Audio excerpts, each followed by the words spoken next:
Good evening, everyone, and welcome to the broadcast. Tonight we're going to be continuing with our game development project. You see that Okaneki is already in here with us. Welcome, welcome. Before we get too much further in, though, we're going to check in with Pitties. Make sure I'm sitting properly here. We have, let's see, Ember. We have Sammy. We had Mason on the bed, and we can see Sherbet at the bottom of the main cat tree. I don't think you can do that cutely.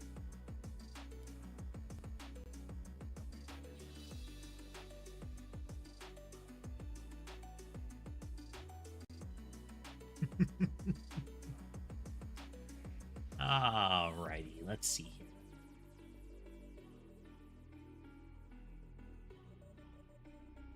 Cat indeed. Sammy doing that, making one of her legs look longer than her whole body.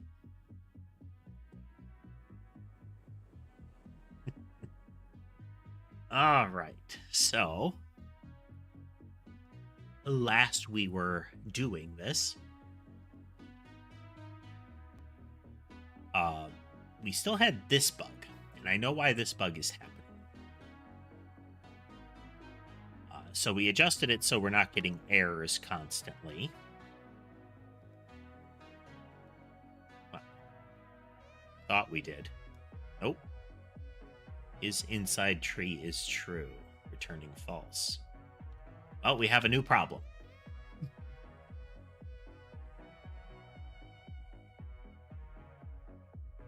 Well, eventually they would. It's it's likely nicer inside, and it's where the food comes from, and it's where the person that gives them the food comes from.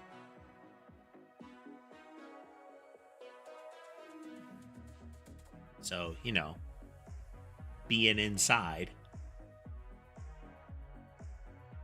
Okay, create mob bodies.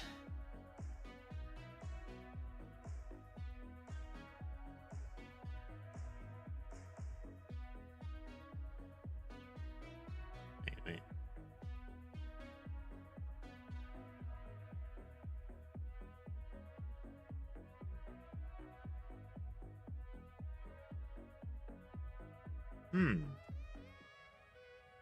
Ah.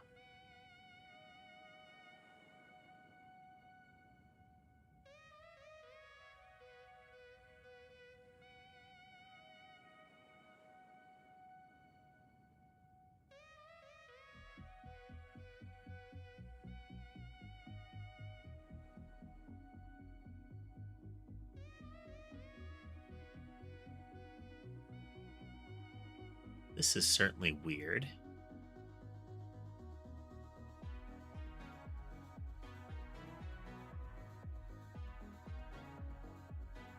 Okay, so what we're seeing right now is that we have an actual error going on, and we want none of these red ones to appear. The yellow ones can sometimes just be cost of operation stuff, code cleanliness, that kind of thing. But a red one actually indicates a problem, and the way the script seems to work is that it kind of fails silently in some scenarios. Some it can't recover, but some it can, and it just rolls along, letting the function fail.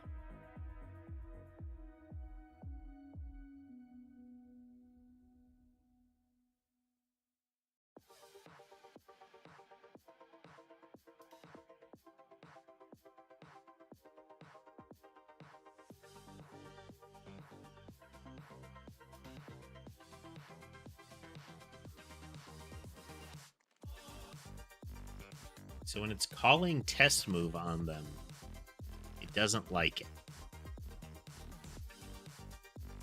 But why?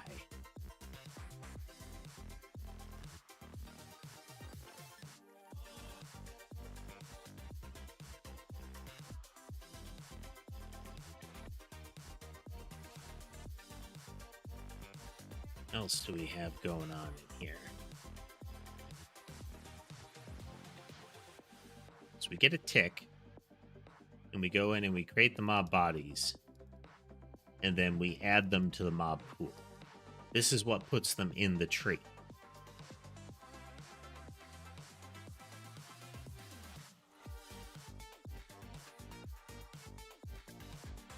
Do they need to be put in the tree earlier?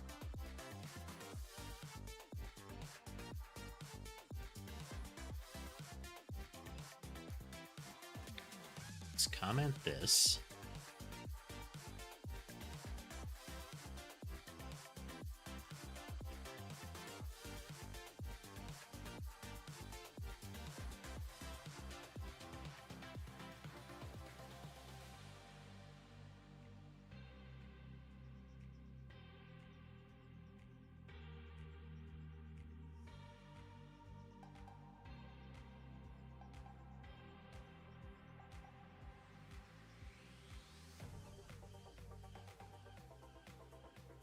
Well, they're definitely not all being spawned.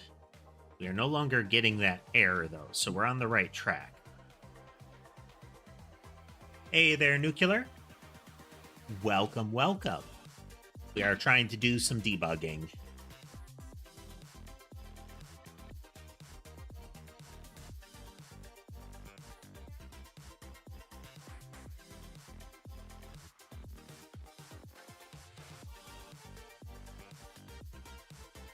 Actually need to loop that. That's a different problem. For those new to this particular series, we are doing some game development. We're trying to make a Survivor style game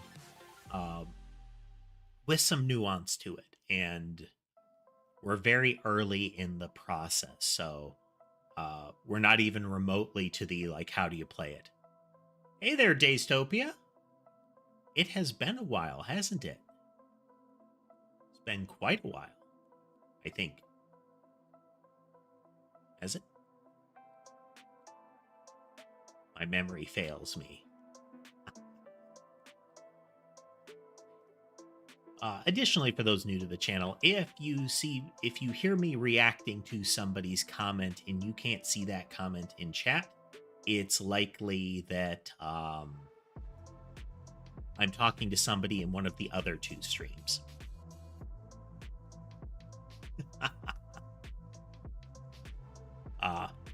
Part of the design of this avatar is androgyny. Hey there, Kristen. I do get a lot of people assuming female, which is interesting.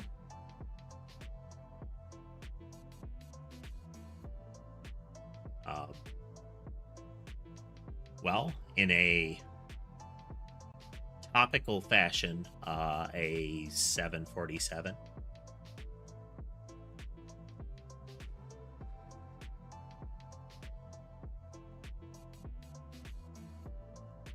But how we doing, folks? How we doing?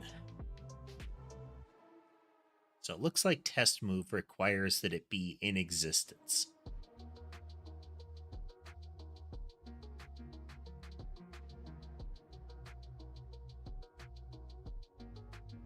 If we do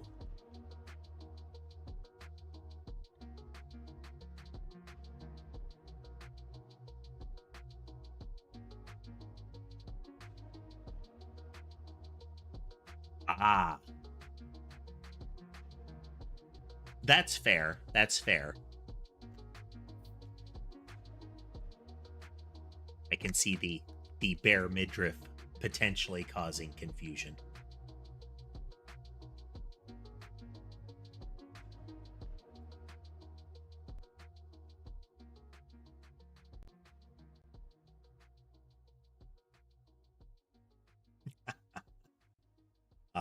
Warthog, Michael?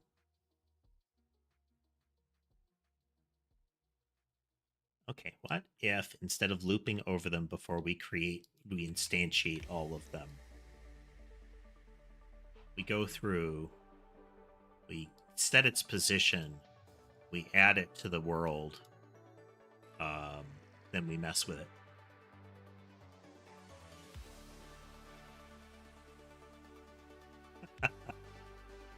I only know a very limited amount of vehicle names. All I remember about the Warthog is I think, doesn't General Electric, didn't they make the horrific minigun on the front of it? All right, Nuclear, well, thank you for swinging through.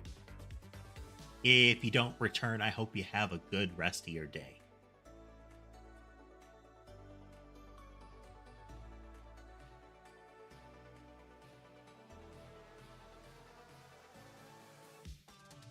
Get depth on a null value.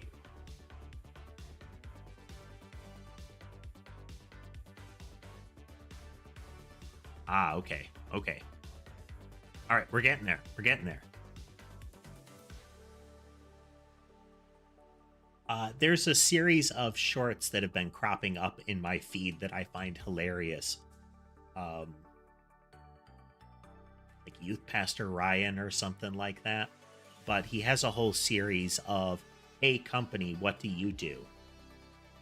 And the running gag is that they have been, that all of them have done something terrible in their past. Or they have, in addition to making something very benign seeming, they also make modern military equipment. Like the Texas Instruments guys make the computers, like the onboard chips for the Javelin missile.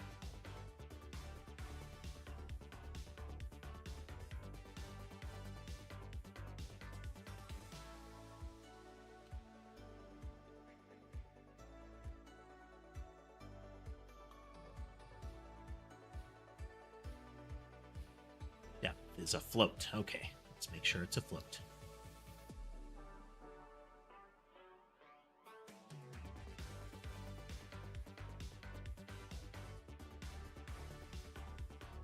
Javelin is a specific type of like anti-vehicular weapon.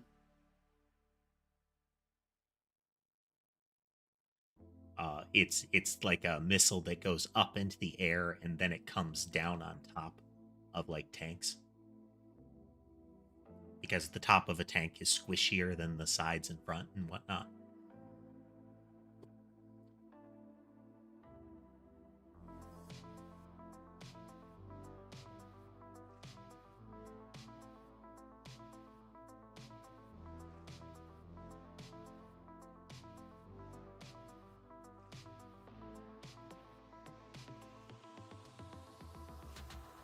It's equal to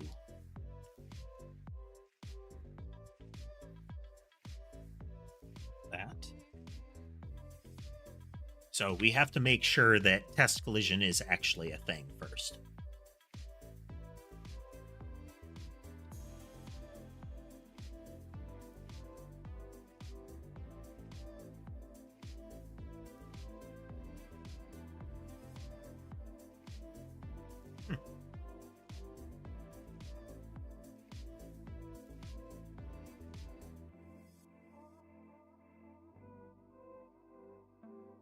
Two things that guide a lot of technological advancement: adult entertainment and the military.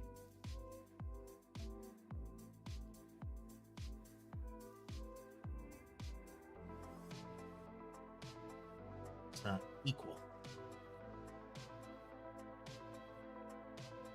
Then we use depth here so that we don't have to try to access a null and we don't have to repeat functions.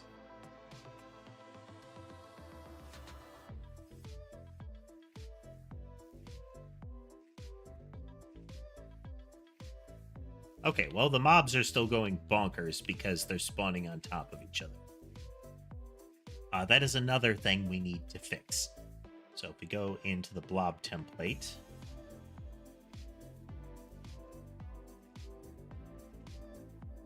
spawn mobs.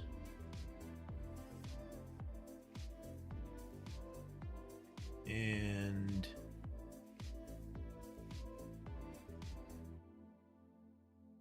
need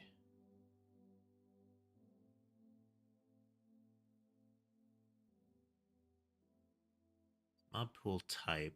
Oh, okay, the spawner. I take it you're a War Thunder fan then, huh?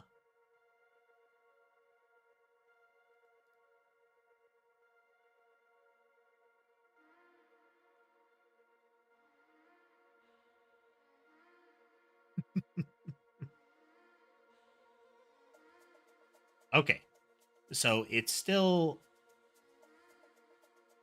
the only reason that the bullets work this way is because they don't collide with each other. Monsters collide with each other though.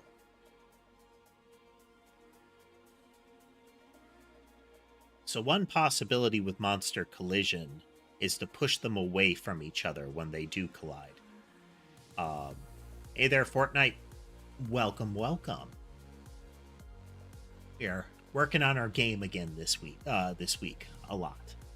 We'll be doing a Phoenix Wright stream, but today and many times this week, more game development. Welcome. Okay. Need to do that.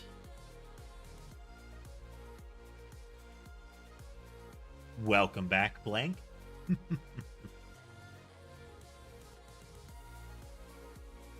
We did miss a lot of streams last week, so sorry if anybody showed up for a couple that I had scheduled in error on Monday, but glad to be back.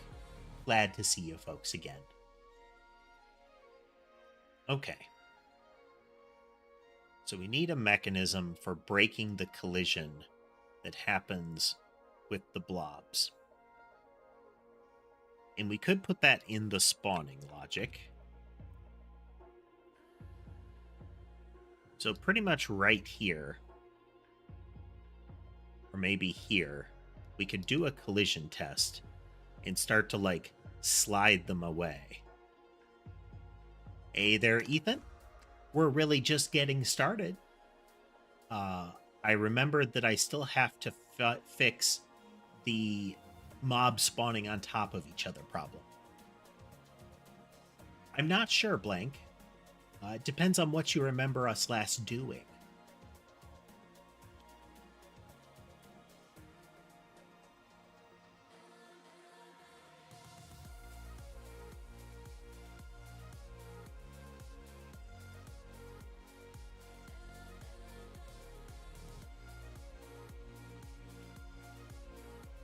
Okay. So this isn't really doing anything. Yet.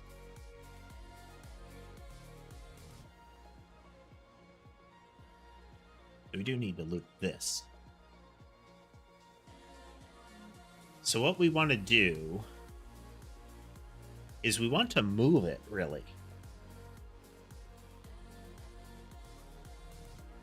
This will make it slide forward in whatever direction it was going to go.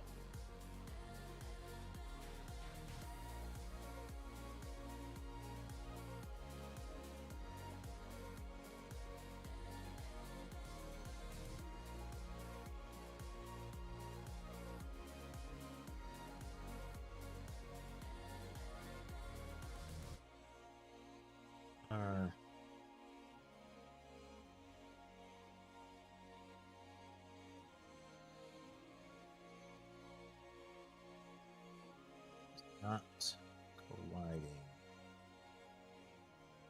False. I think we can do a while.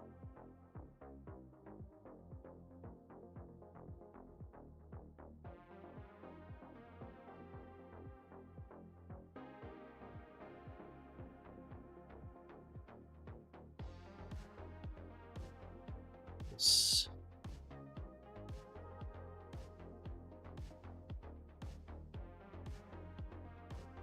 Okay.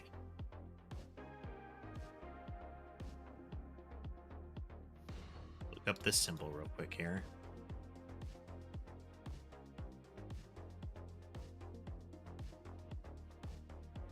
What does it return?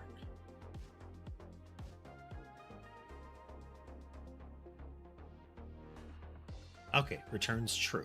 All right, all right.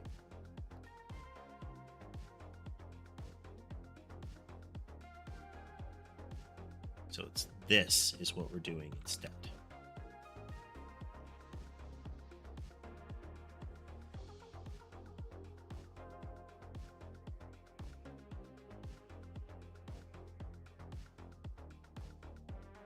So while this happens, we're going to repeatedly execute this and see what happens.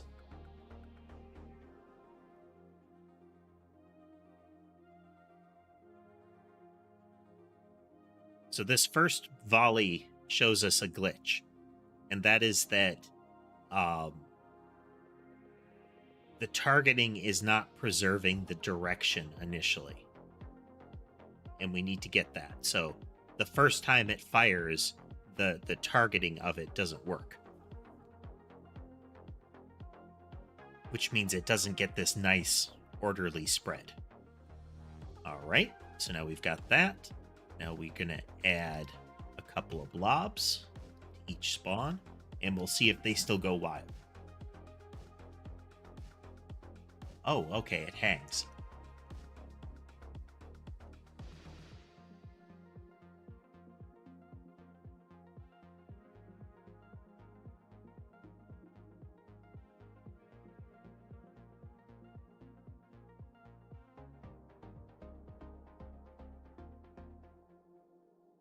Bit of a non sequitur there, Ethan.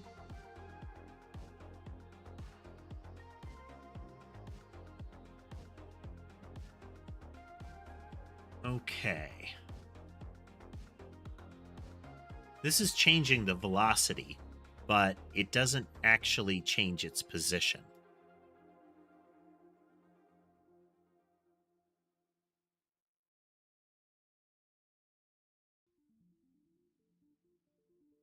That means... Did somebody mention something that would need a... You have to put a conversion kit in it. I don't know what that was pertaining to.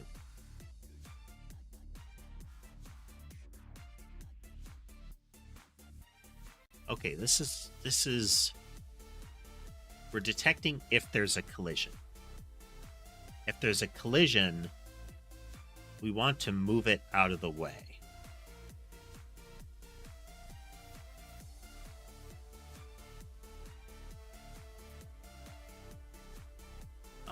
There is Mason.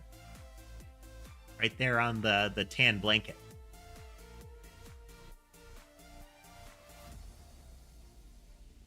Ah, yeah. I was just wondering why you mentioned it.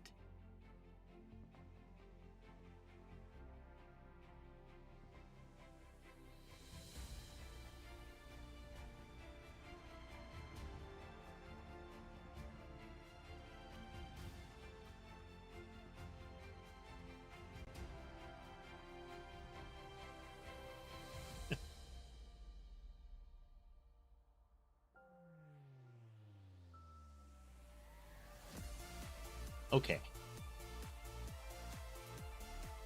Oh. You adopting some siblings or something like that?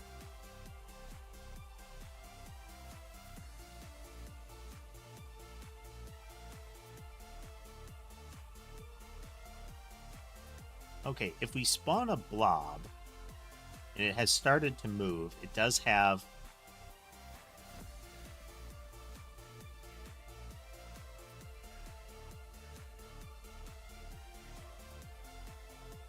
Unclear what you mean, banana.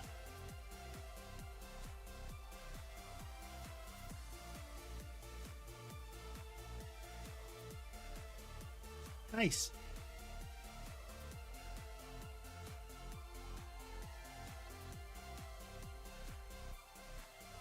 I mean, it would be appreciated, banana.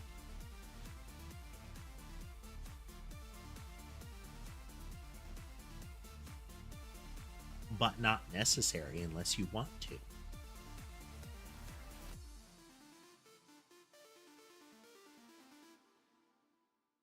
Okay, but what about a mob that isn't moving initially? I think that would still work. Yeah.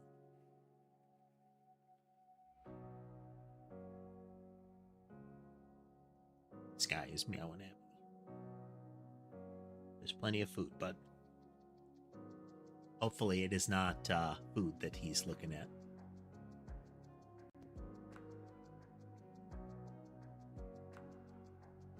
Ew.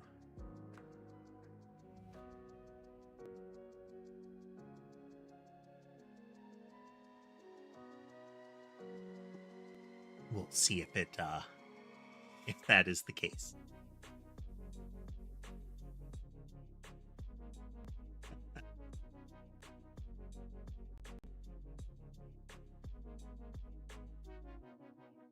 Okay, so we need to move them. And we can't be sure that we're not going to get a collision each time.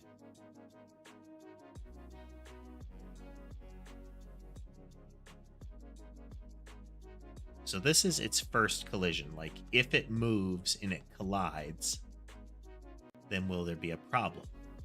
All right, Ethan, thanks for joining us.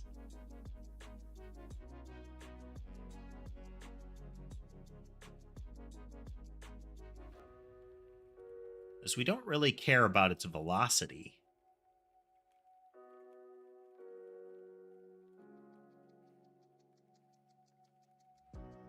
Don't really have a way to get its hitbox size, though, I don't think.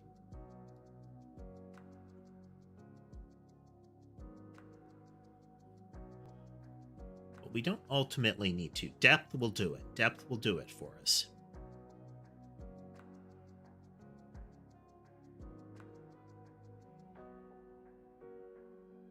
Okay, so what if we bounce it back away from the player?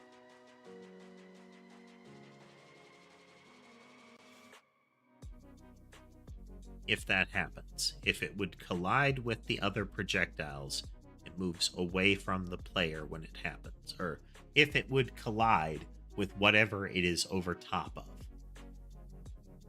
it will be pushed away from the player. Okay. So we have the collision depth. This is how much they overlap.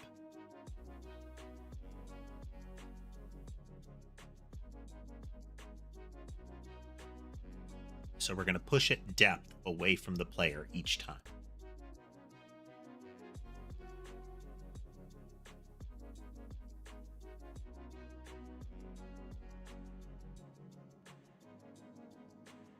Mission equals, so we're going to add. Dawn Trail pre-orders are up, huh? Anything fancy in the pre-order there, Tass?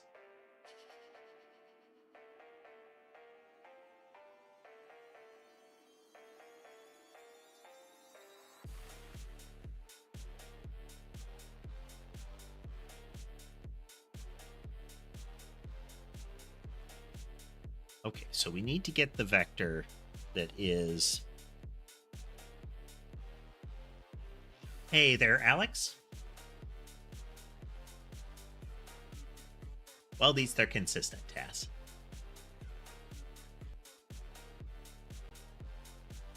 This is called GD script, really. This is the scripting language that is associated with the Godot engine.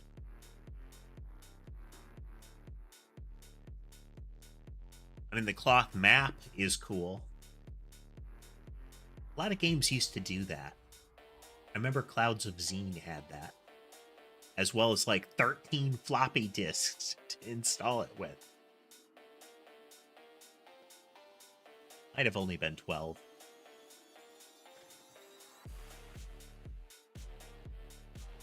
But it was definitely more than 10. Came with a whole stack of them.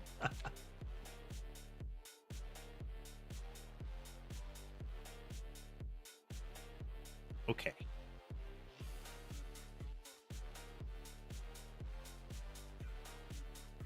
A body.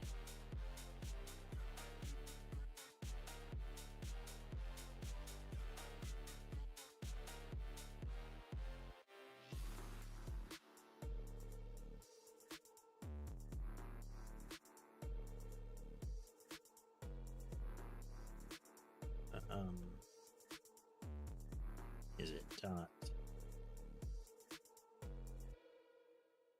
So there's a vector to move toward. Okay.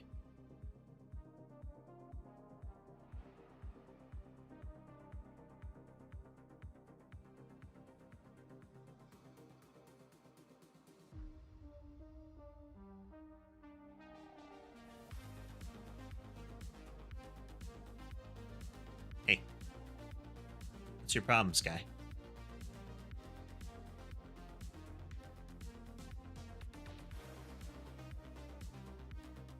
I don't know if have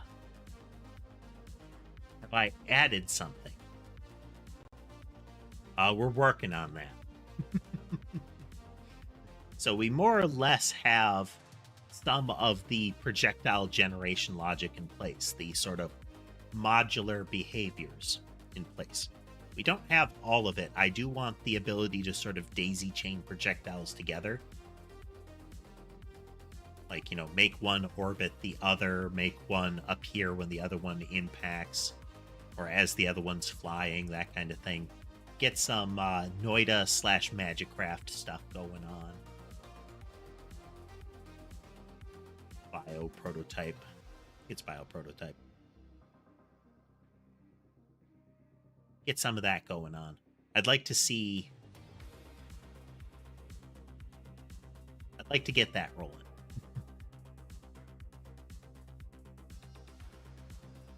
Move. Position.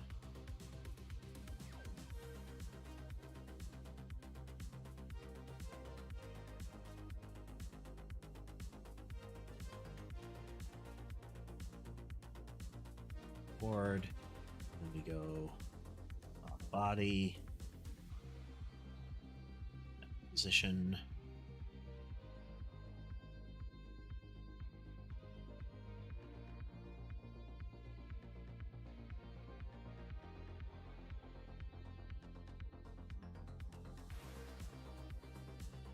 Hey.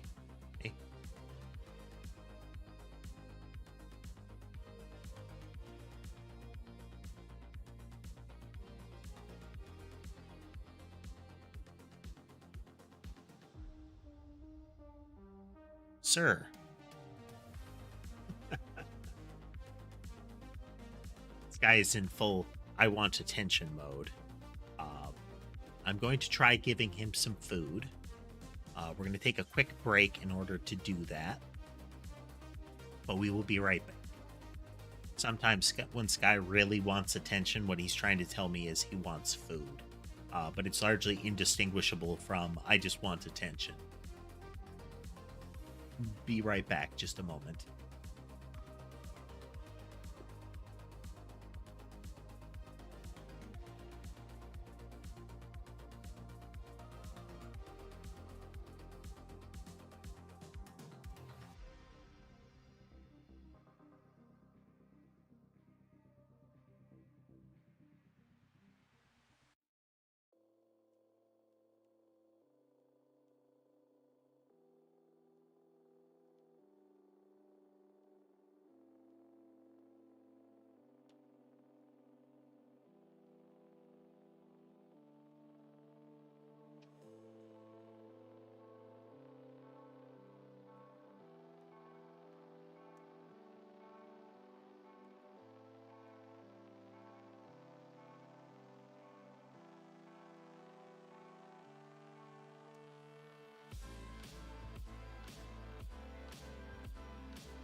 Well, it looks like it was food.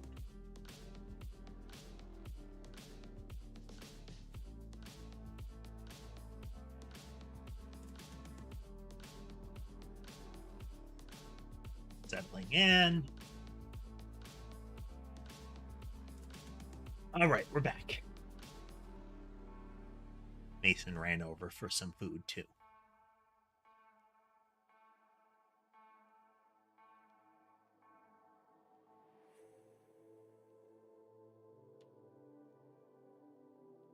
By how much?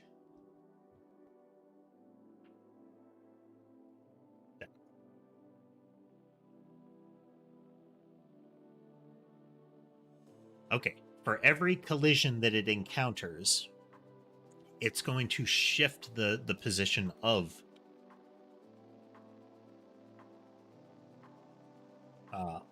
the thing away from center screen, essentially away from the player.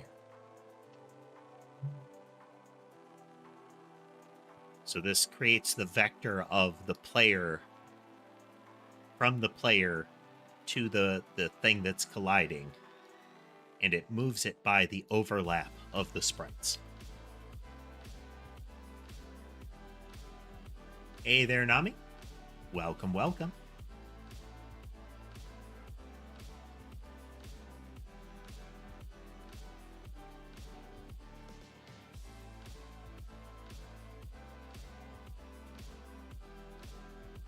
It would seem we are crashing.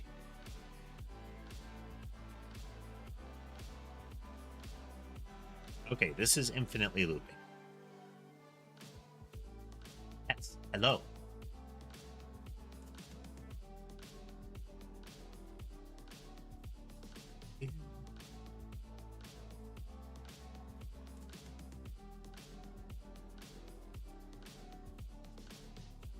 Why you loop?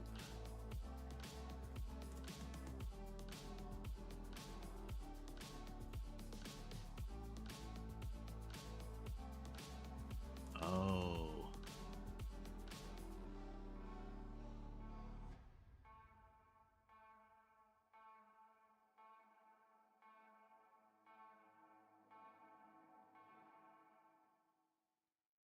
We're going to refresh this.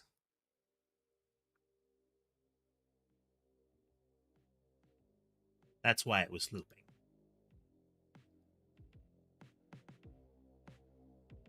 All right, well, it's still looping.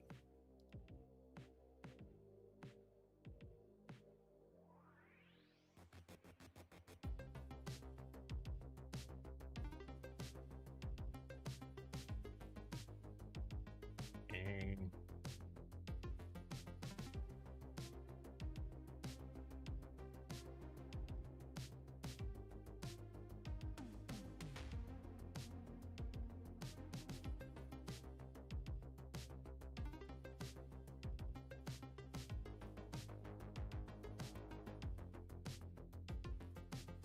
interesting concept.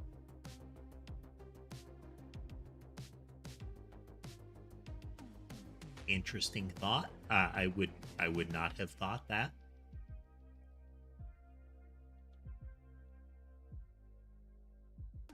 Or to move.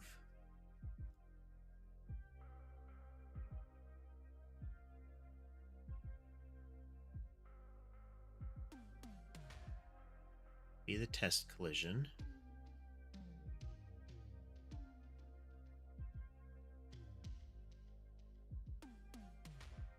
Bases it on the transform.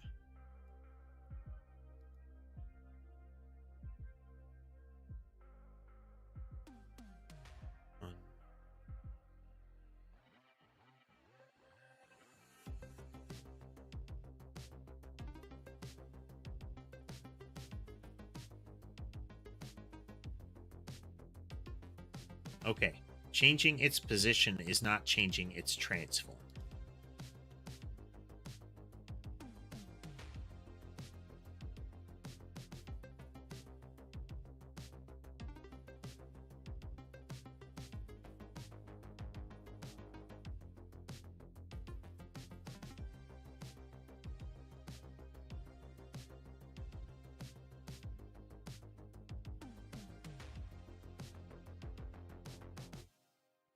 Let's do that again.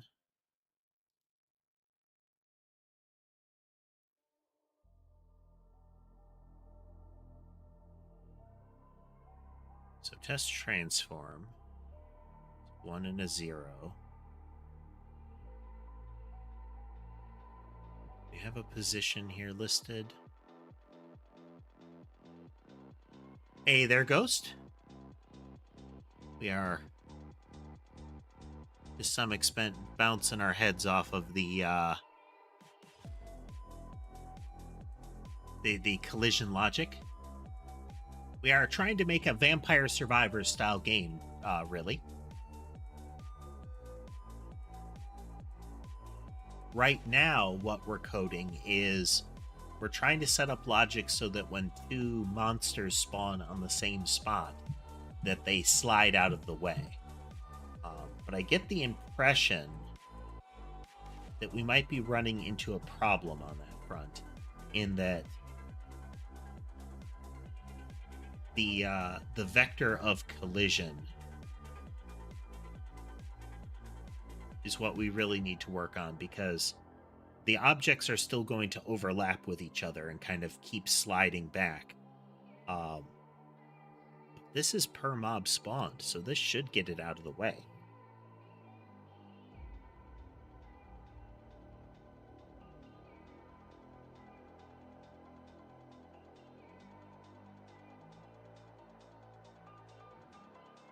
Equal to...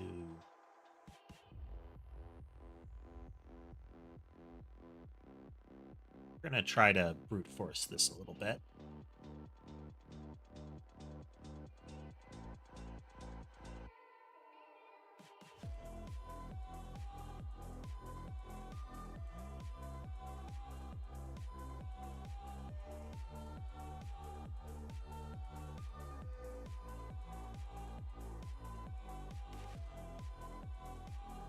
What?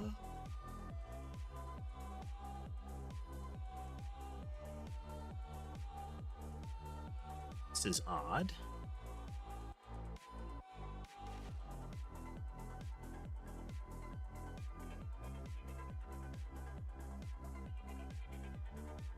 Translation rotate. Okay, so it's translation is what we care about.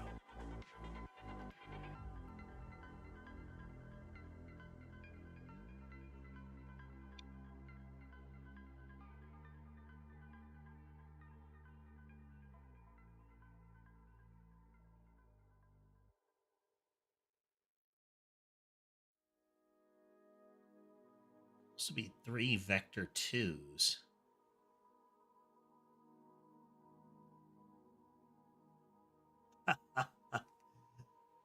Frank, there is another YouTube stream that is in widescreen format. You are looking at the tall view stream then.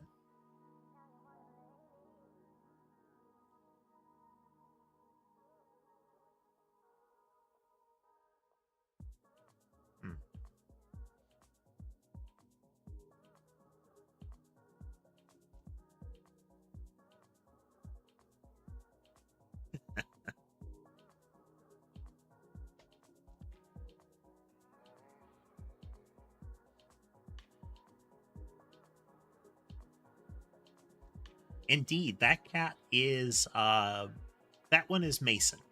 That one is Mason. Good opportunity while I'm pondering. Let's see, we have a bit of sky moving at the lower right corner of the play area. Ember is still across from the keyboard, snoozing comfy.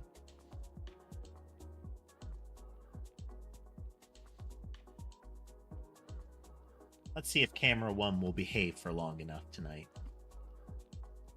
Camera 1 is unreliable. One of these times, I'm going to change the cameras out for some power over Ethernet jobbies. Get some fixed view ones, because I don't really need the pan tilt on them. Hey there, Demon. Welcome, welcome. Okay. So we do a test move. And we get its transform. So what if we move its position, and then we do test transform really need test transform.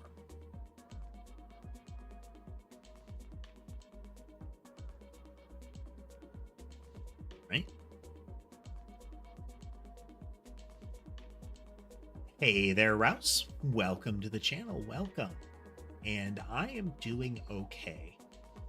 Sleep isn't fully in line, but more in line today.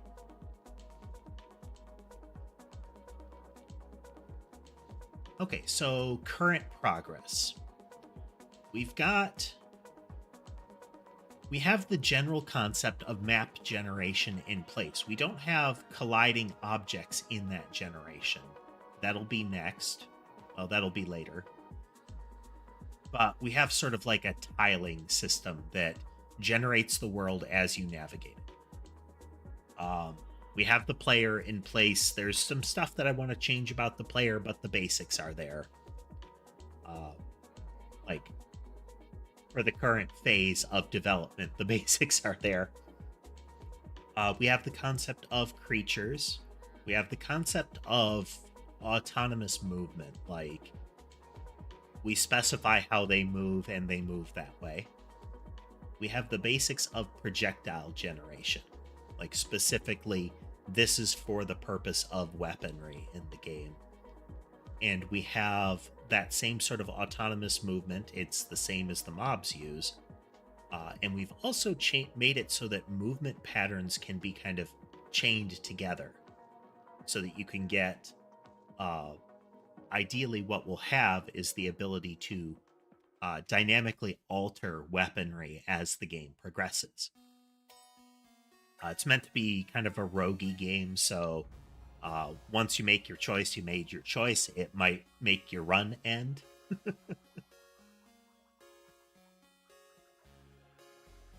Okay, still freezing. It's freezing in here yet. So if we come in, the transform is that.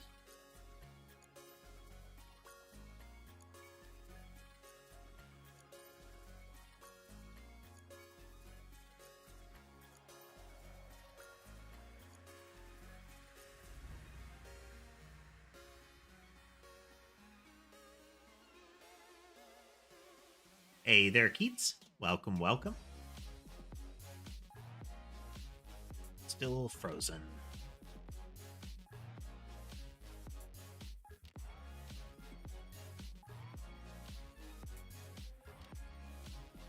Oops.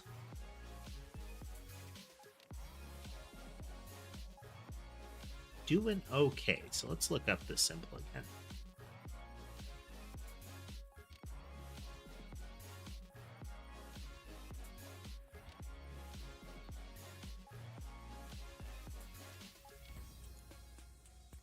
Okay, we're going to have to do a messier check here. So we don't really care that it returns true or not. What we care is if a collision gets generated.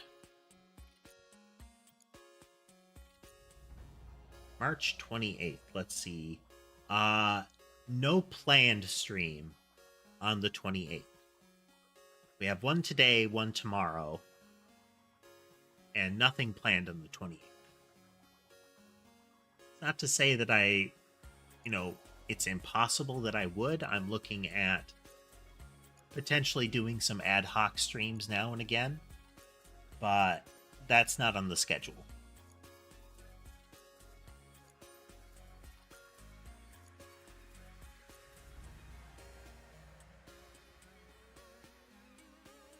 Okay, the transform isn't changing, so that's not helping.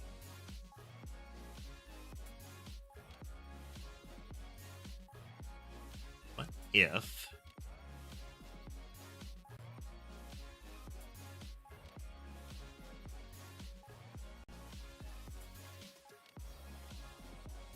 zero.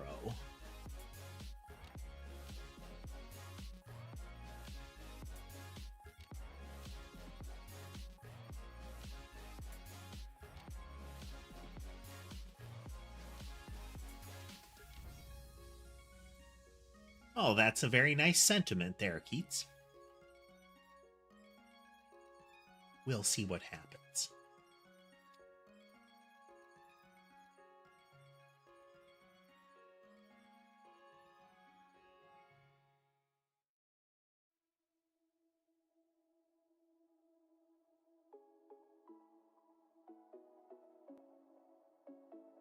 All right, we're going to have to do a primed loop. I don't like that, but...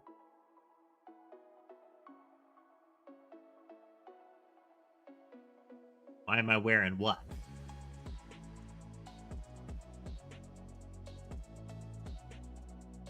Do you mean this really nice crispy lab coat that I have on? That was definitely a gift given consensually? It's like saying it's a nice thought, Keats.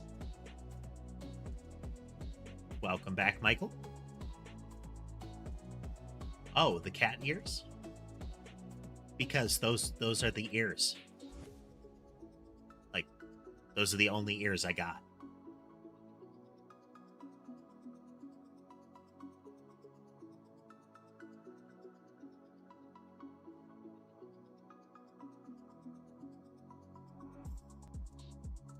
You were here moments ago there, Michael, I think. Were you? I think somebody different.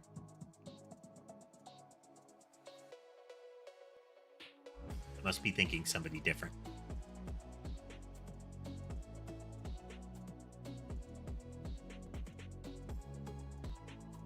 No, you were here moments ago. Hey there, Skylar.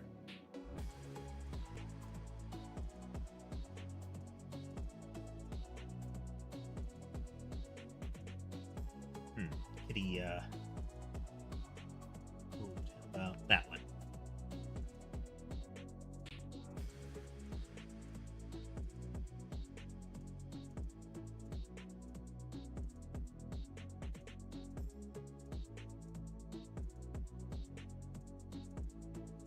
Don't need that.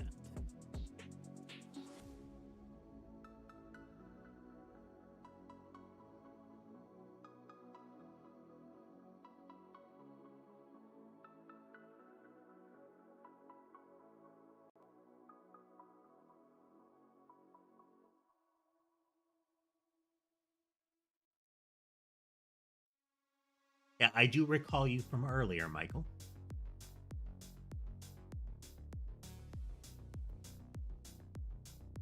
You...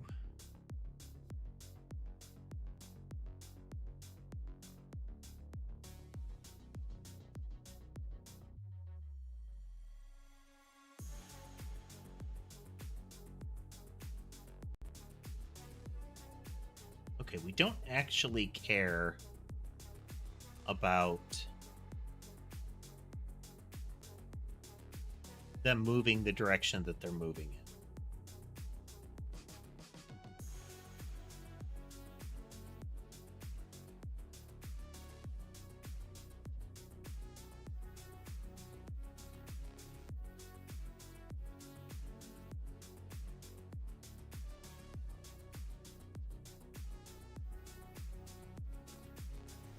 Yes, I do recall. It happened earlier in the stream, yes.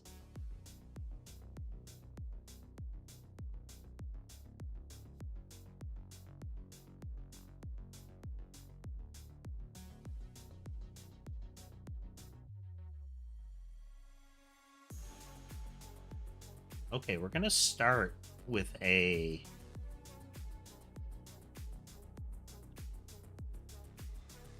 collision test vector.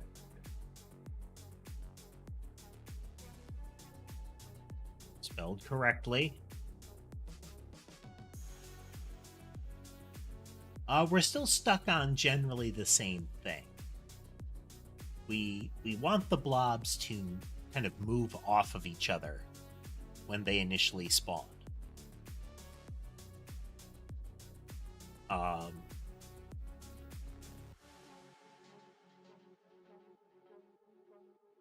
This isn't quite what we want still.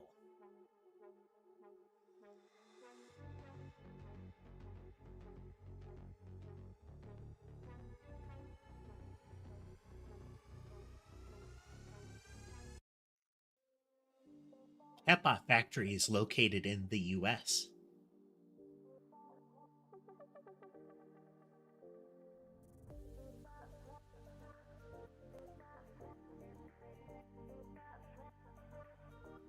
So one of the things that I could do is move it by its the initial collision vector and just keep pushing it that way. But there's no guarantee of an actual collision vector. And I don't want everything just firing off in a straight line. Like, I'd like some sort of like, oh, you're ways out there. We do encounter folks from all over the world.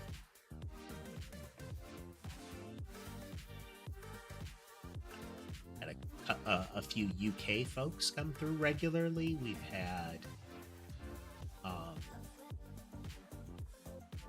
I can't remember, but it was kind of West Asian, I thought.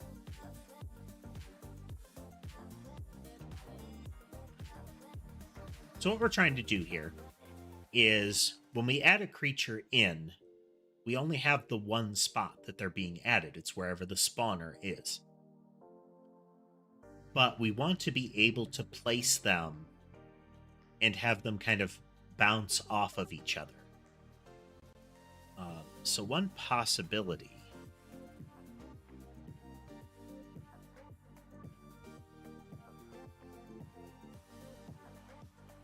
what if... So we tell it to move a teeny bit.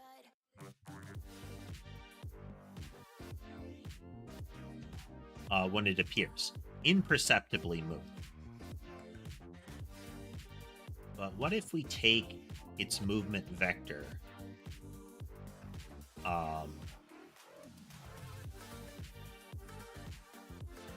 Moving the movement vector should be enough. If it's not moving, then we need to move it. Okay.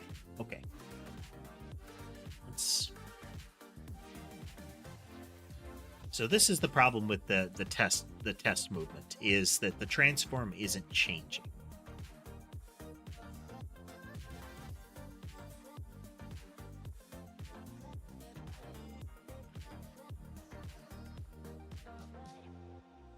Oof.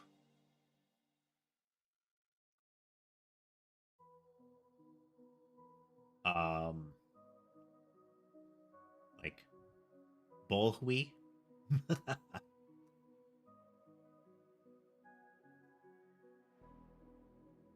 I get the impression from the look of it that there are accent marks in there that I can't see.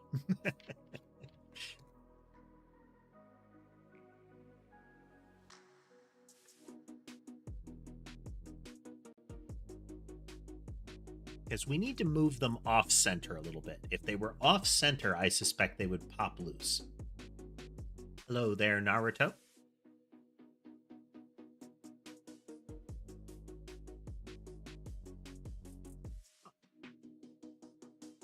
And hello, Fraggy. Welcome. We are currently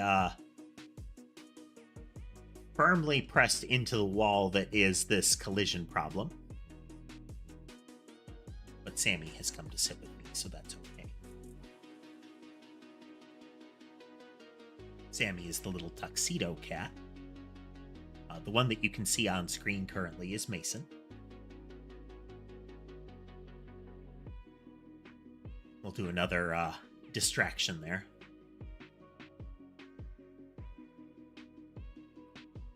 Let's see. We can spot Ember over there scratching at the carpet for some reason. I wonder if there's something there.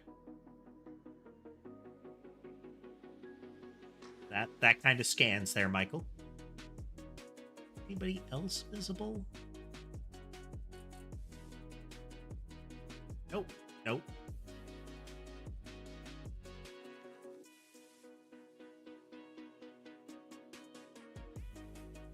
It's hello, Sammy.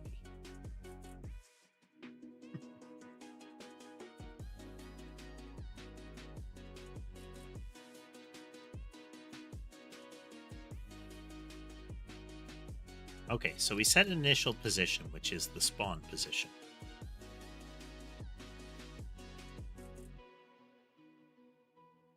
What if instead of just the spawn position, we wiggle it a little bit?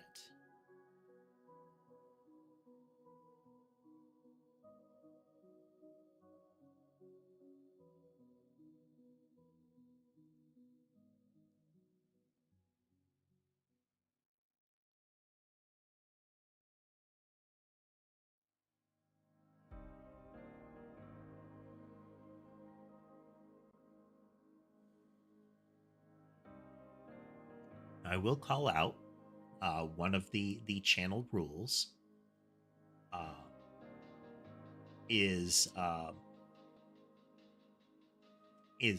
don't be rude or antagonize people. So I would put out there that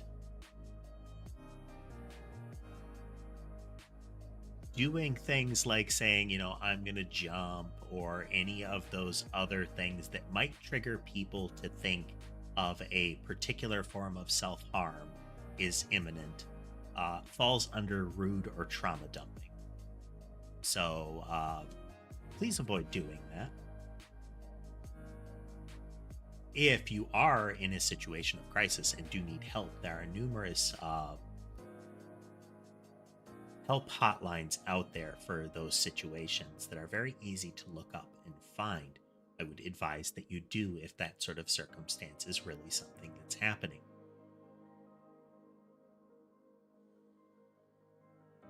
Definitely seek aid. I am not a psychological medical professional.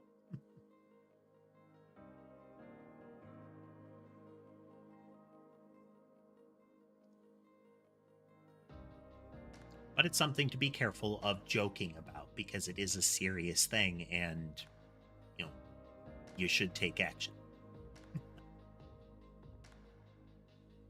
to correct the issue, I should say. Okay, so we don't want it to be right on the spawn position ever. So we're going to take we're going to take a random vector plus vector 2 up, rotate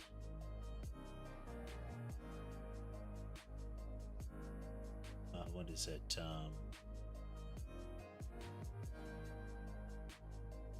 Float range from 0 to 360. Okay.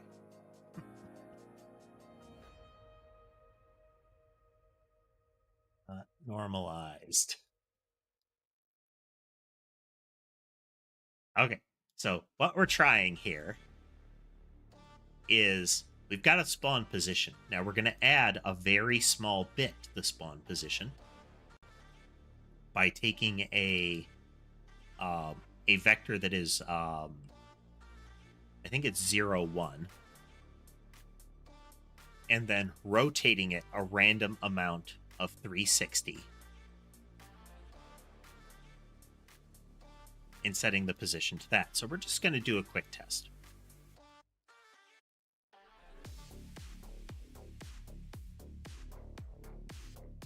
Oh my God. Oh my God, it's working. That fixed it. Yes. Now it's not ideal because they're coming in kind of a line. Let's amplify that. Okay, so what happened here? Might not even need to add the mob bodies here yet.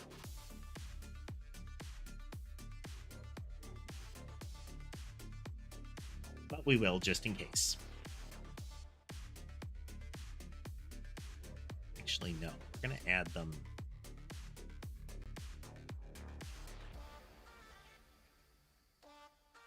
We're going to do this again and see if it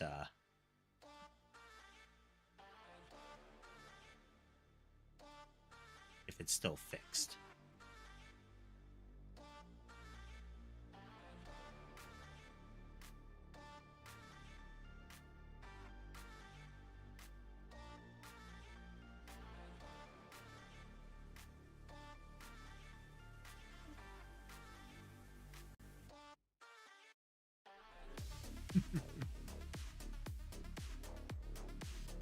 No, chatting this much is fine. Now, if there's enough chat, I might miss something. It will scroll too fast for me to notice.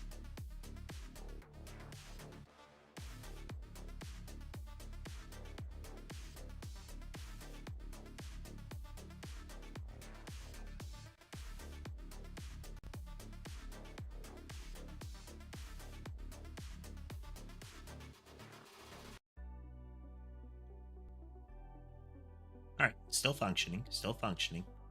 Let's do a truly bizarre number of blobs here.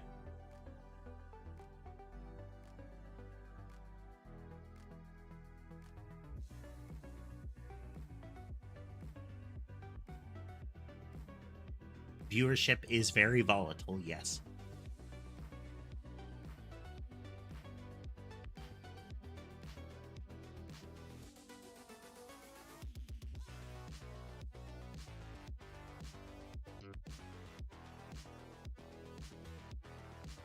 Okay, 10 of them aren't spawning, though.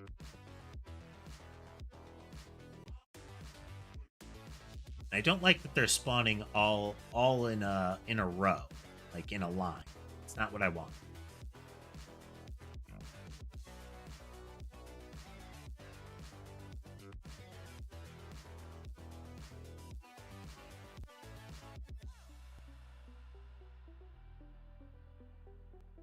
So we're going to do by a half square, which happens to be 48.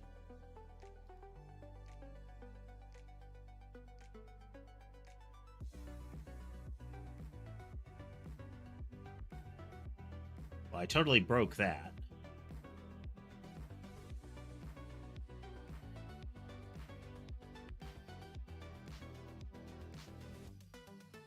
Okay, but the blobs are coming in a more random pattern now.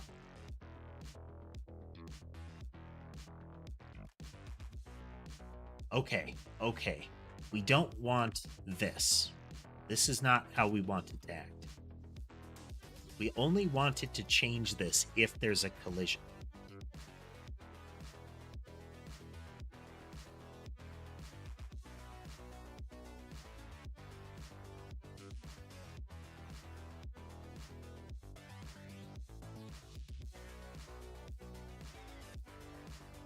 Okay, so first we have to test a collision.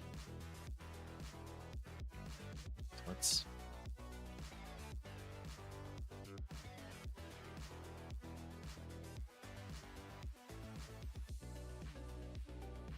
Okay, I had to jump through some hoops to get this code back. So if there's a collision, we're going to add a random value to it.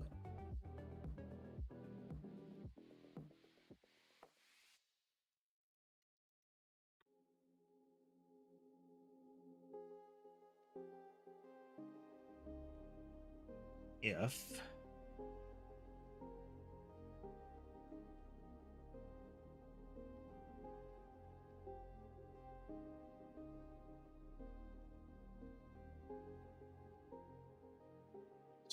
pass here.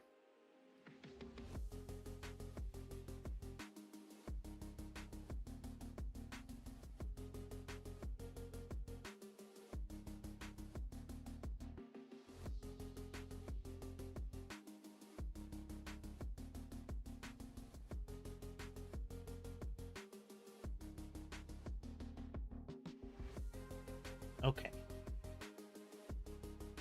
So if there's a collision, if we test collision, if collision does not equal null,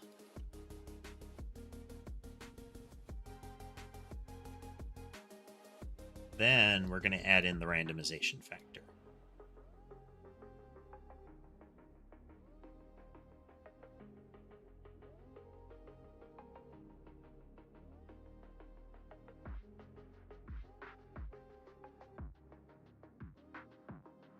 because we don't want to add that unless there is actually a collision. Hey there, Pixel.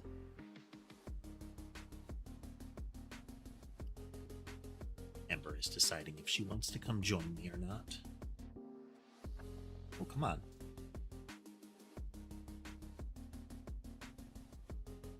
Ember is my smallest cat.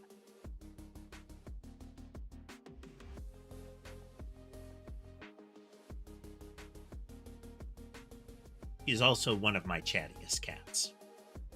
Second is Sky, but Ember is the chattiest. She seems to recognize her name.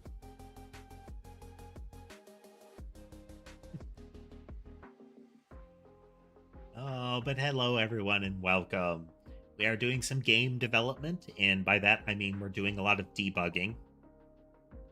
All right, Naruto, thanks for joining us.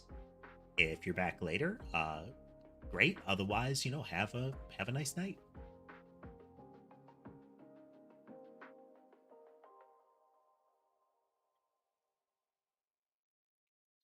And that. Don't need that.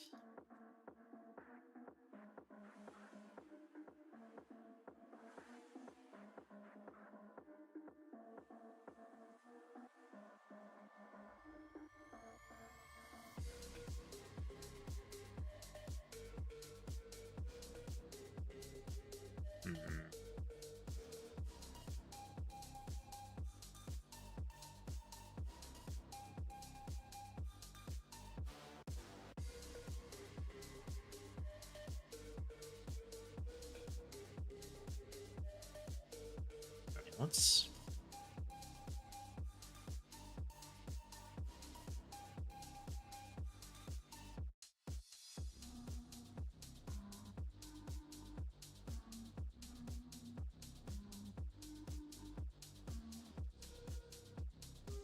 it do be like that sometimes.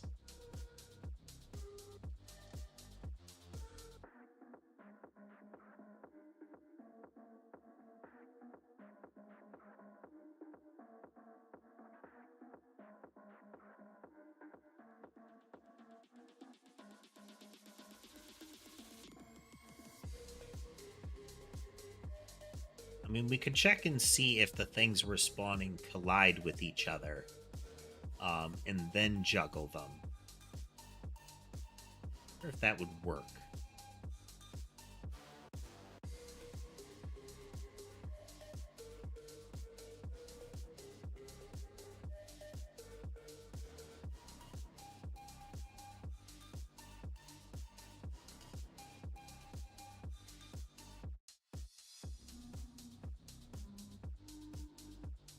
This body is about probably about 3 years old at this point. The engram that I obtained in an entirely non-violent and consensual fashion is older than that.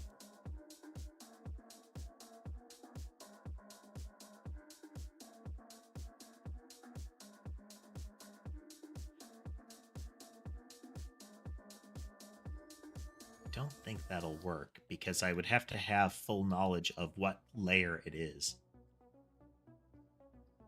To give you an idea, Michael, if I answer a question like that with a answer about the character, that means that I won't answer the question.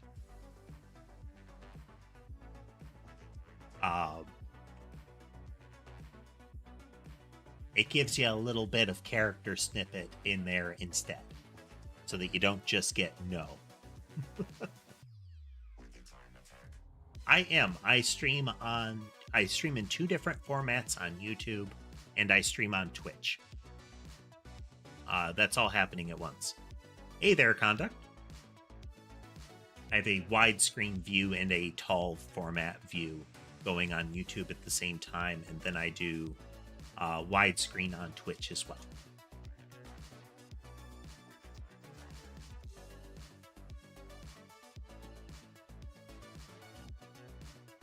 To the prior comment, Billy, I don't answer IRL questions like that.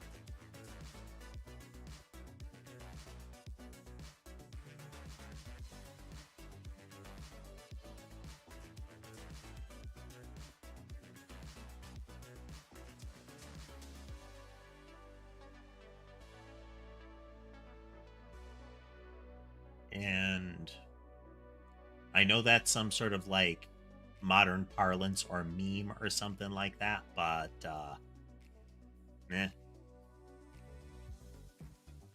it does not understand.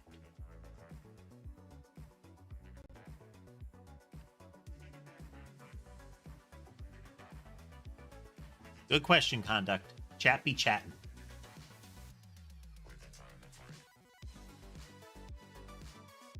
YouTube is my primary platform there, really. The video descriptions do ultimately have a link to Twitch, I think, in the link tree.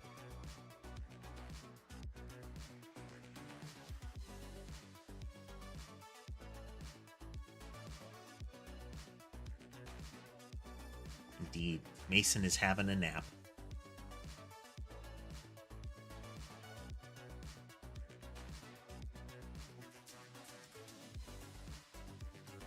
You're getting a lot of errors in the error log here. Oh, that's right. That's right. We need to do this first.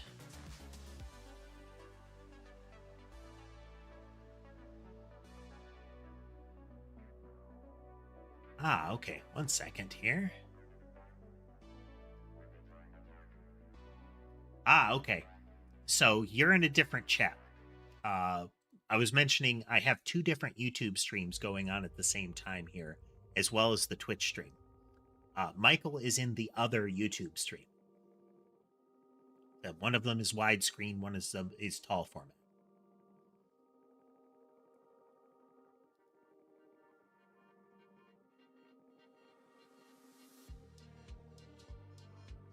Okay, well, the blob's still rocketing away.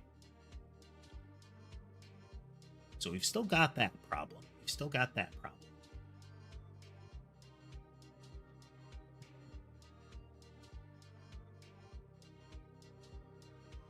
She having a bath, and then she's probably going to nap some more.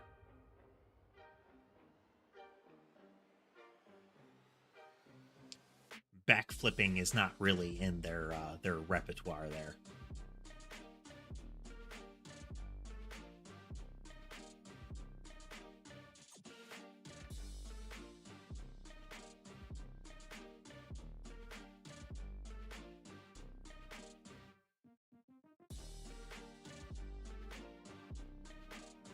Ah. Some people do be like that, I guess.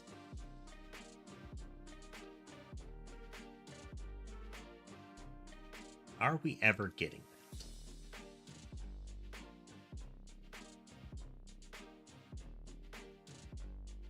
We are not. Okay, that's the problem. That's a problem. We need a collision test. We need to just say, is there a collision with this object? We'll check that more in a moment. Be right back.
Yeah.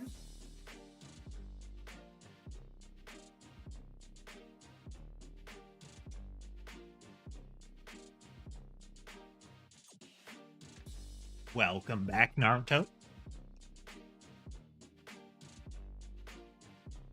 Okay, so we've mitigated those errors.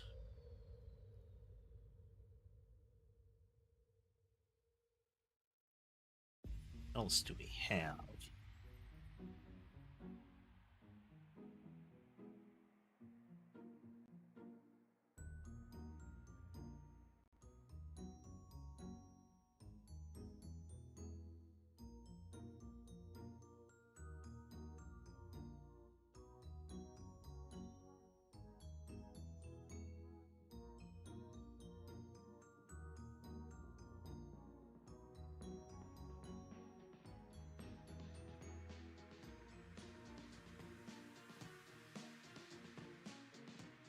I wonder.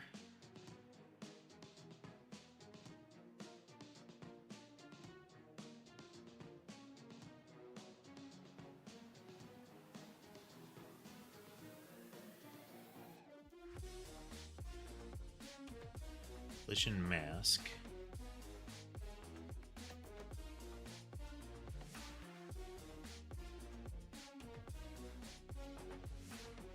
So what we want to be able to do is see if they would bump into each other. I'm sorry, if the object would bump into itself.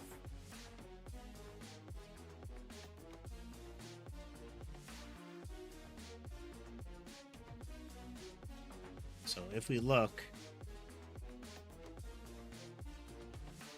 so a body has a layer and a mask to it. One can hope, Michael, one can hope. And if... So the layer is where it lives, and it can live in multiple layers at once. Let's see here.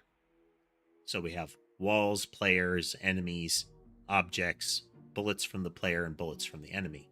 So, for example, player bullets don't collide with the player at all. So the bullet lives in the bullet layer, which I think is 5. But the bullet itself does not scan into layer 0 or layer 2, the player layer. And welcome back, Okaneki.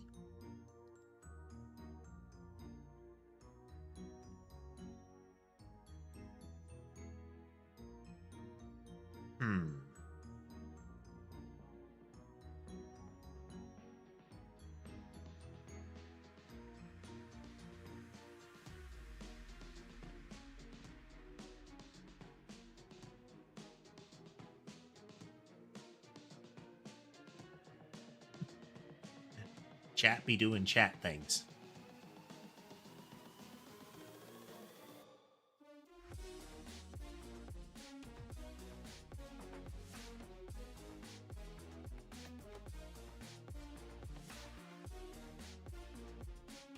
Why would collision mask be in?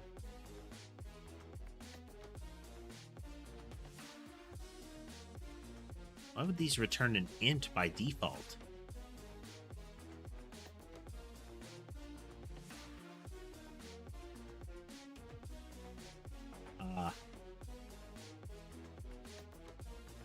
We continue to debug there, huh? We continue to debug.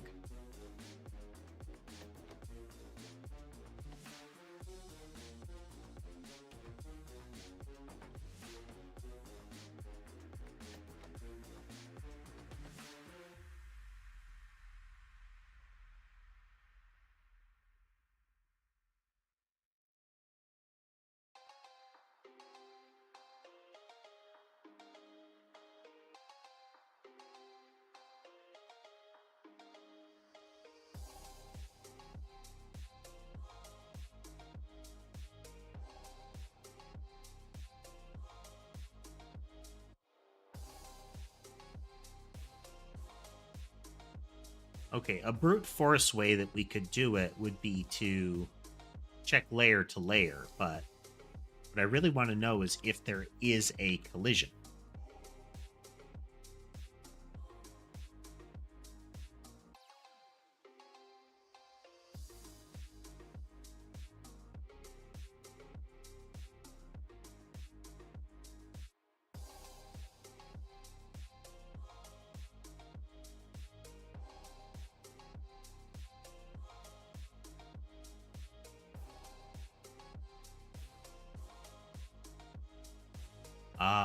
The stream has been going for about an hour and a half, and we've got about that long to remain.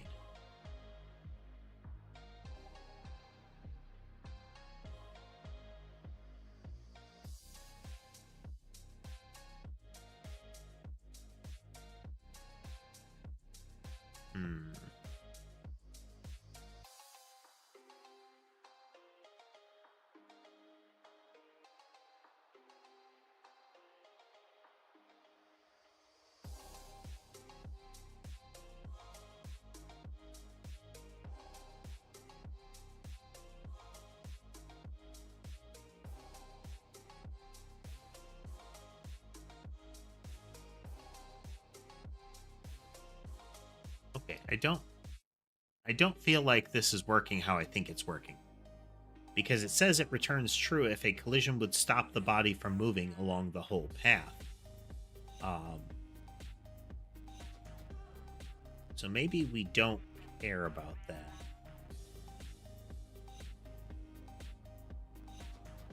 No, we're never getting the code that we wanted to get into. So we wanted to get into here. It's supposed to be if a collision would stop it from moving the whole distance.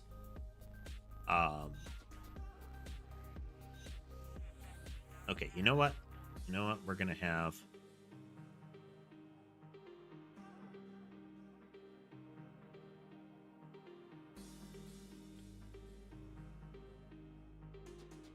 We're going to have that.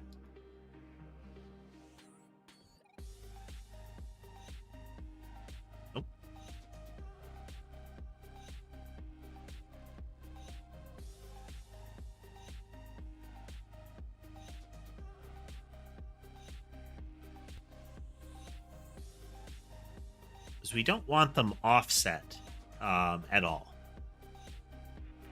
And that's what this does, is it offsets them if a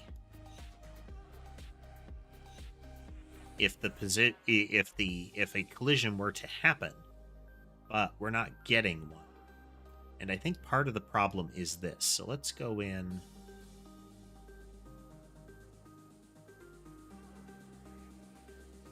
I'm gonna have this.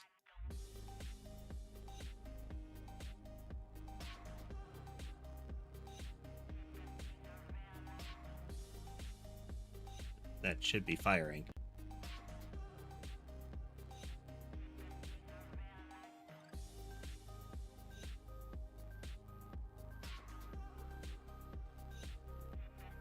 How is that? Okay, that should always be happening.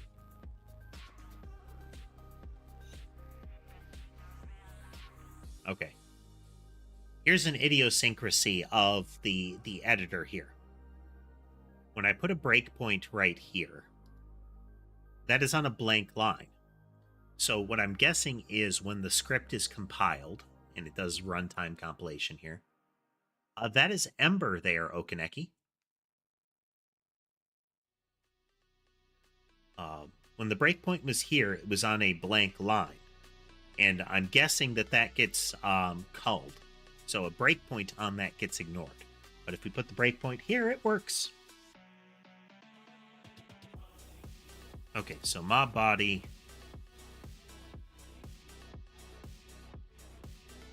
You have a transform on it. Okay, the mob body is at 0, currently. Then can we see a transform?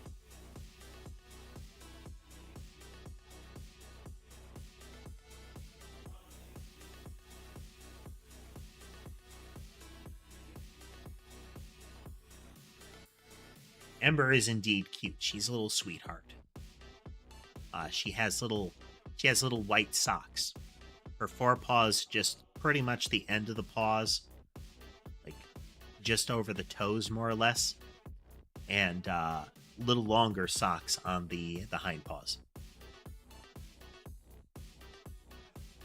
Let me scroll up here. Yes, we are coding a game. We are trying to code a game. Right now, we're stuck on some collision logic. We want the monsters to when they spawn on top of each other, not to have the collision detection go bonkers.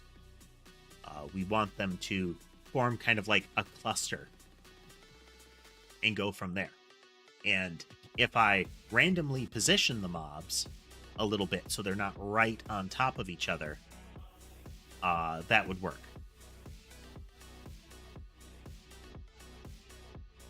But we don't want that to happen all the time because that will disrupt the projectile logic.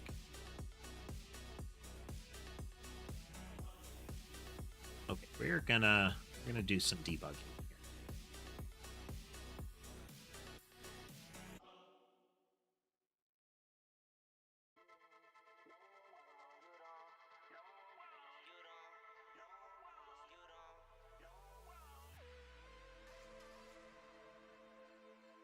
here. 2D transform.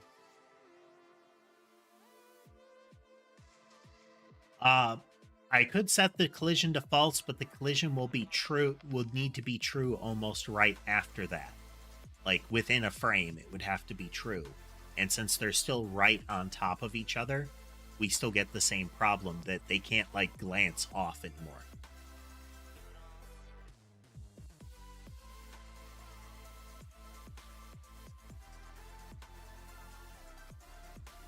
So that's what we're facing right now. So what I'm going to do is to all body transform.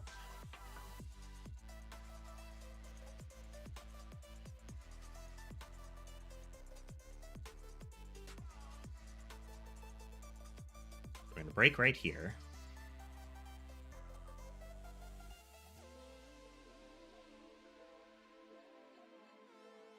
We'll break right there so that we'll see what the transform is. Collision is true for monsters so that they don't fully overlap on the screen. I don't want there to be like 10 monsters like hiding on top of each other.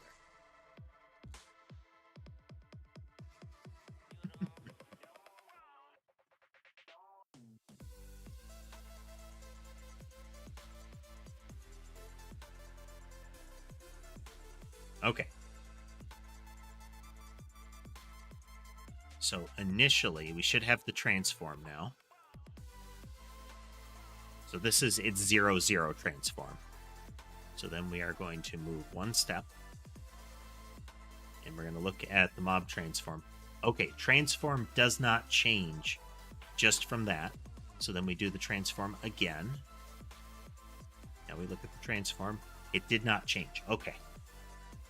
Just changing the position does not change the transform, which we use for the test movement.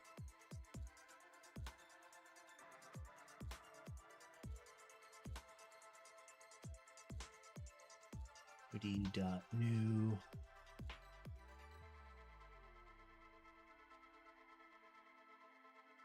I'm developing it in a manner that would allow it to be mobile or desktop. If you can see, probably not, it's tiny, but there's different methods of compatibility, essentially, for the Godot engine. I'm using mobile, and what that will do is make it so that it works pretty much everywhere. But you can make it so that it works like primarily on PC or similar kind of stuff.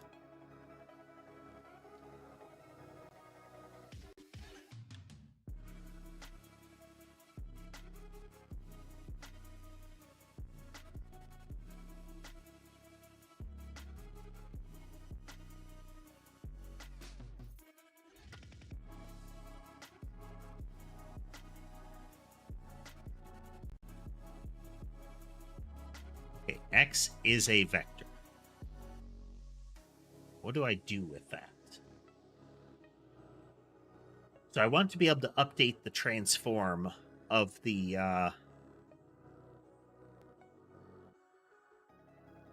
So I believe what I want to change is XO.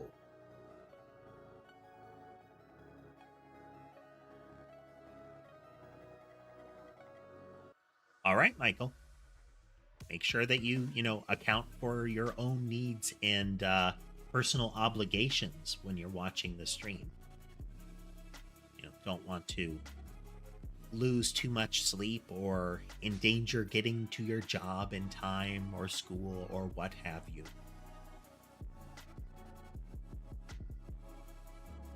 But I appreciate you watching with us. So, just speaking out loud, lots of debugging, muttering here. Our problem is we want to do a test, but the mob body's transform does not update just by changing its position. Its position in the world does, but not its transformation.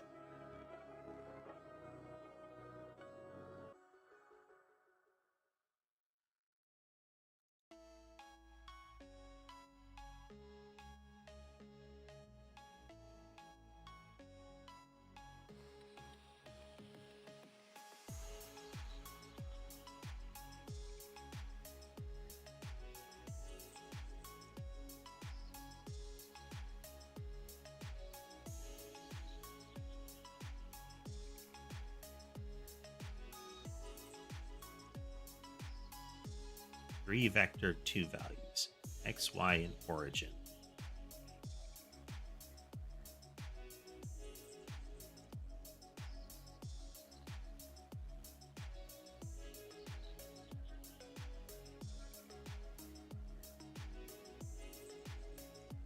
Explain to me what the x is for.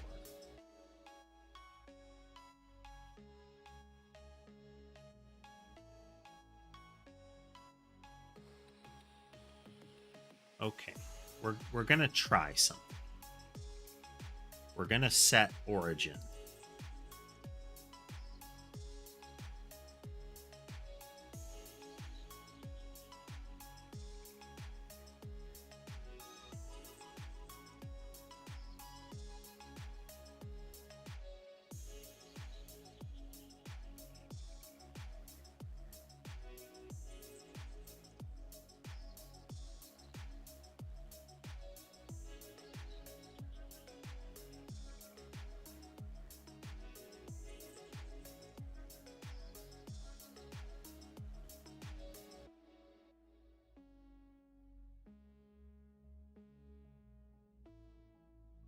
They can move freely, really.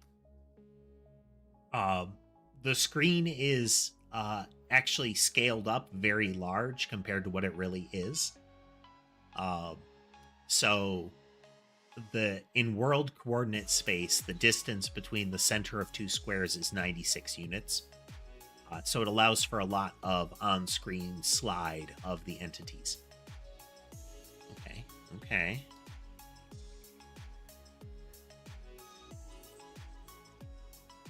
Go in there.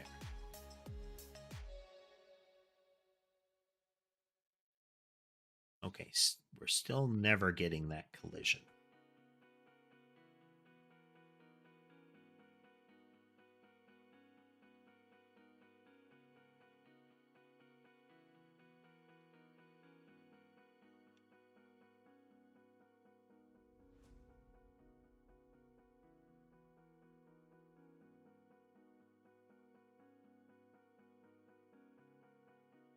Have a good evening, Michael.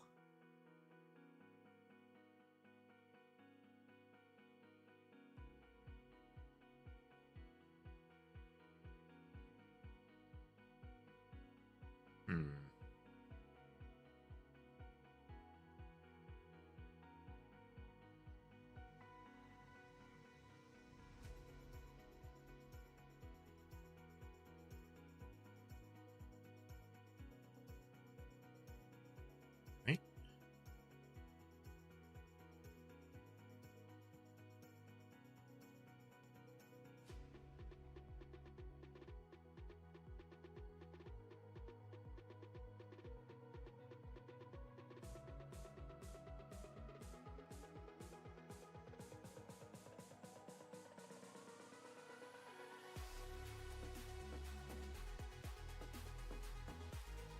Okay, you can see very briefly.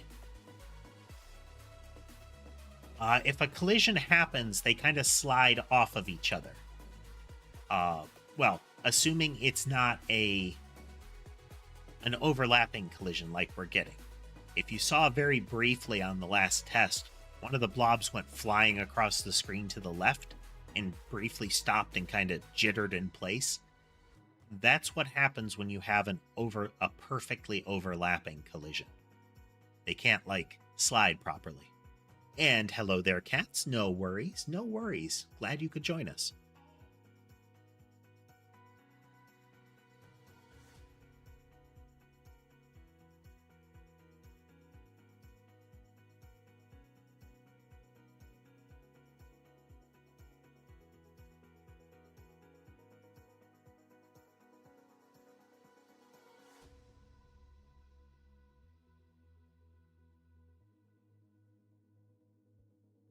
There's never a test collision is the problem.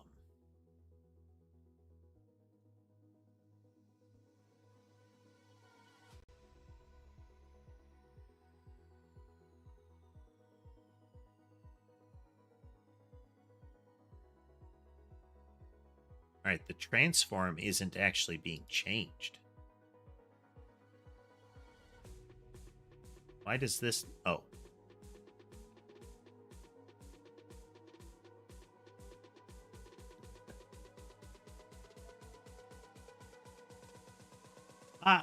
Yeah, I believe so, really.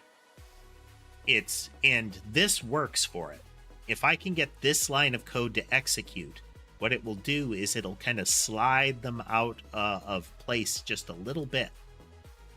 And it will make them kind of roll off of each other. Let's make sure we fully compile there.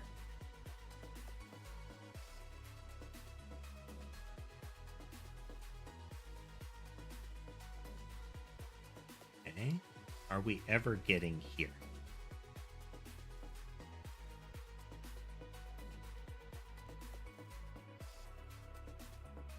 Hey there, Tatum. Welcome, welcome. Still not working.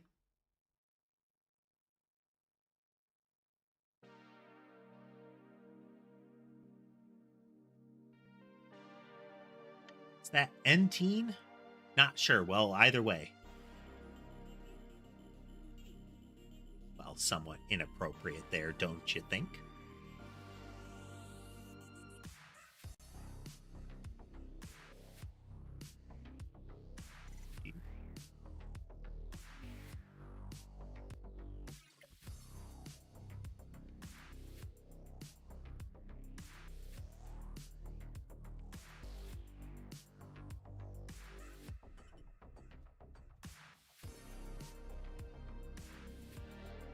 All right, what's your question? Oh, actually.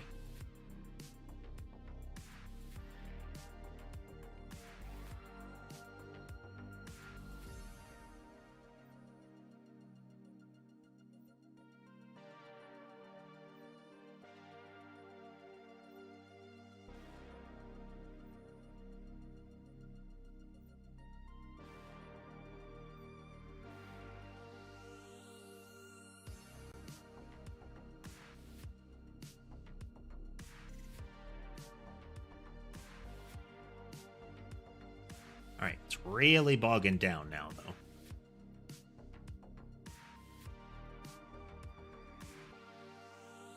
What do we got?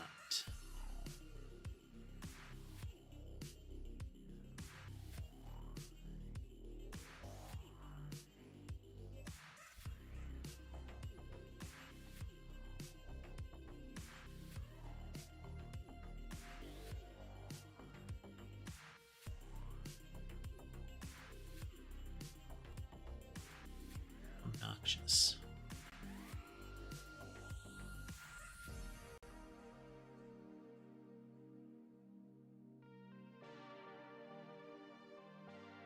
Just checking something on how to do something here.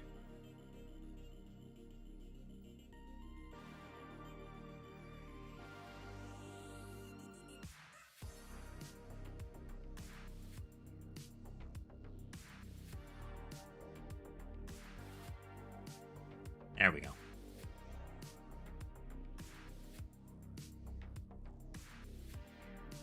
Well, thank you there, cats.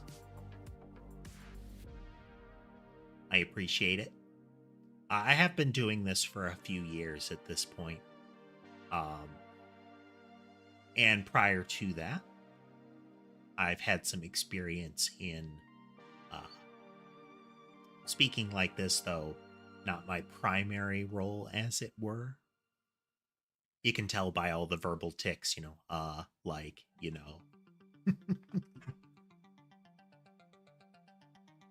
don't have full control of my dead space yet.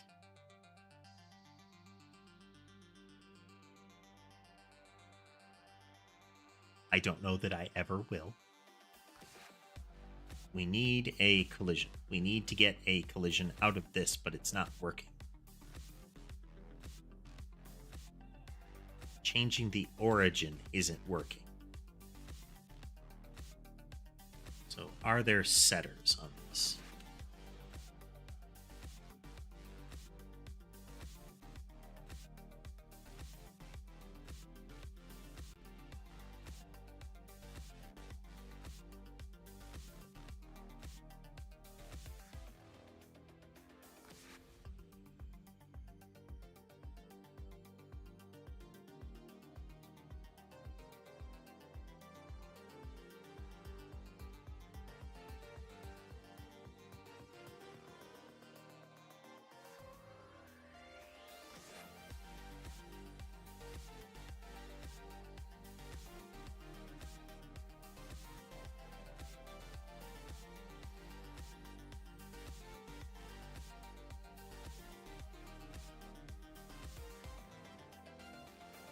Let's do this again.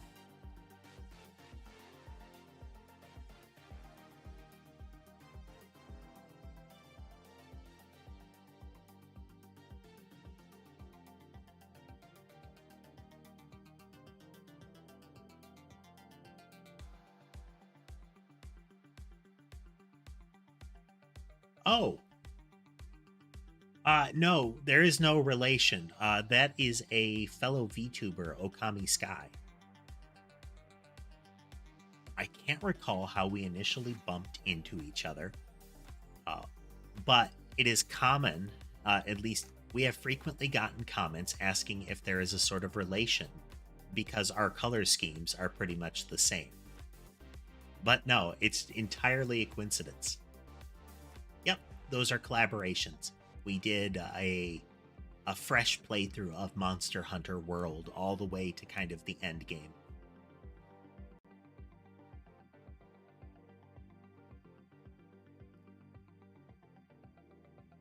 She does a lot of Pokemon related content too.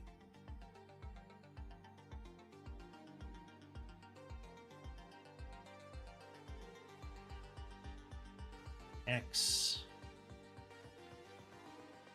2 2 X.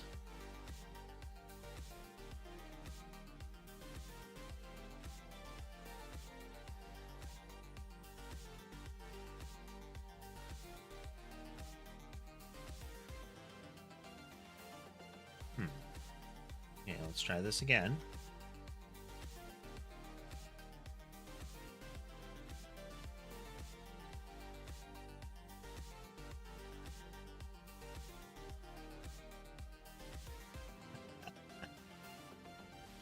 No suffering. The cracks are sadly irreparable without endangering the engram. So, you know, I'll make do.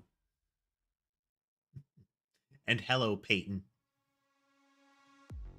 And I've never seen or read Maze Runners.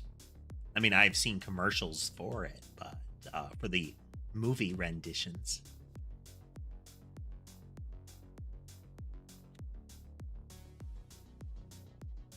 Yes, it does. Here. That is the Nano Core.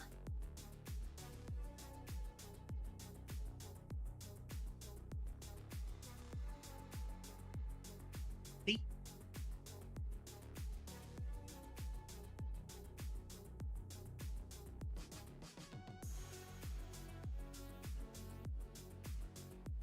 It's fully operational.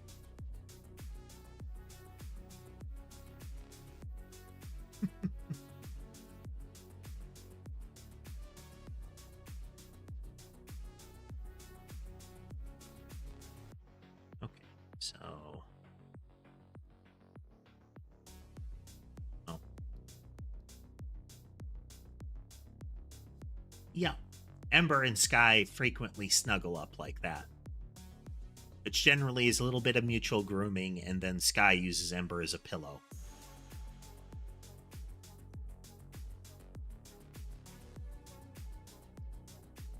Okay, transform did not change.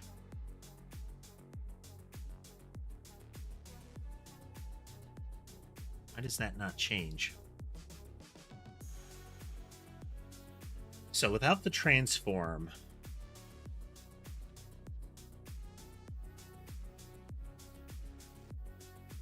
we can't do a proper collision check.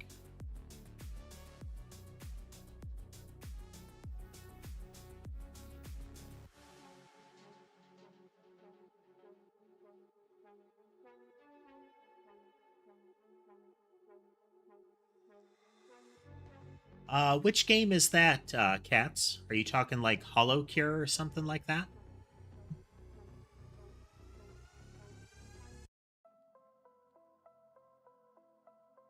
Okay, we do a new transform.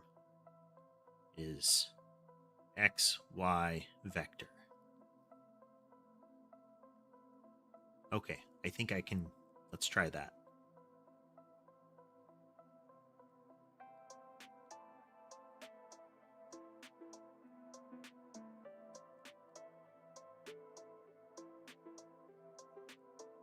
Transform 2D.new.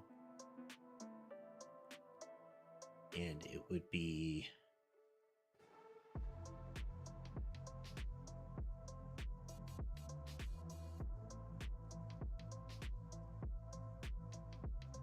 here.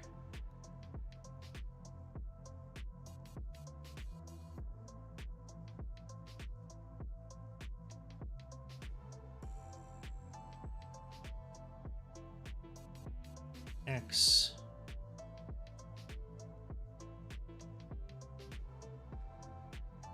Y. Or do. Just do this.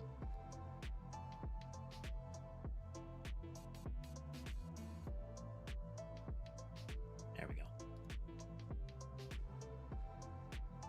Body dot position X.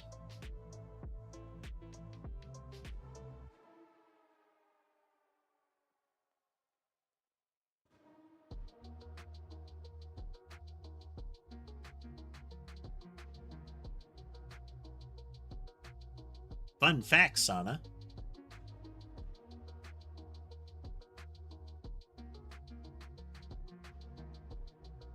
Traveling home, Blank? Are you doing like train or bus or something? Do you mean parasocial?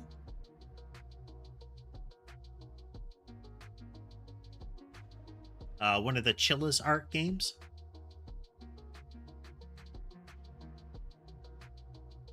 Yeah, we played that on a prior stream, which you can see in my VODs. You should watch my VODs, seamless plug. I've tried some Chilla's art stuff. They're kind of variable in quality, but it's interesting stuff.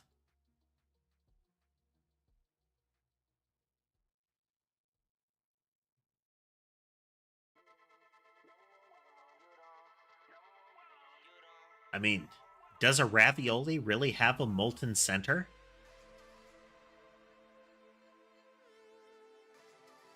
Like, what constitutes molten? One would expect hotter than, like, a ravioli. There's a particular amount of, like, heat light radiation that you would expect out of that level of hotness.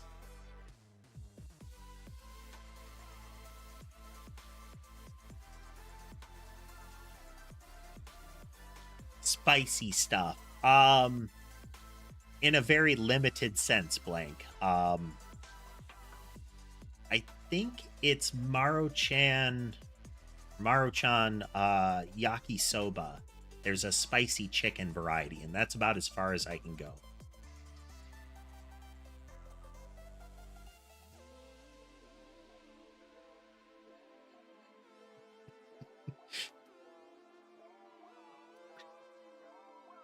The 10th Doctor was spontaneously immolated in a ravioli related incident.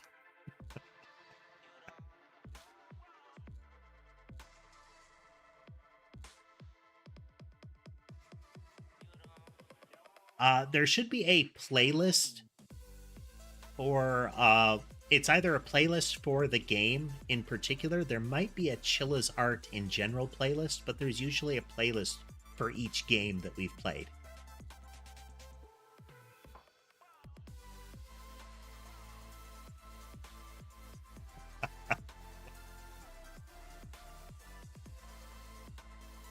That sounds like Molten Ravioli sympathizer talk to me.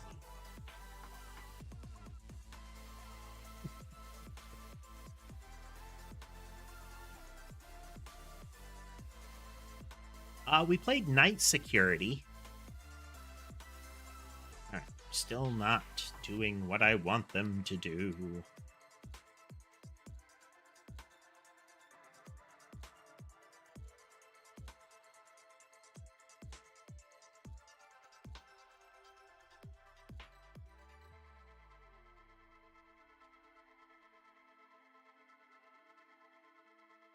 All right. So, mob transform is not set properly.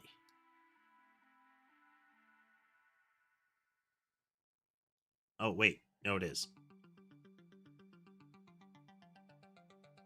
Let's do a couple more.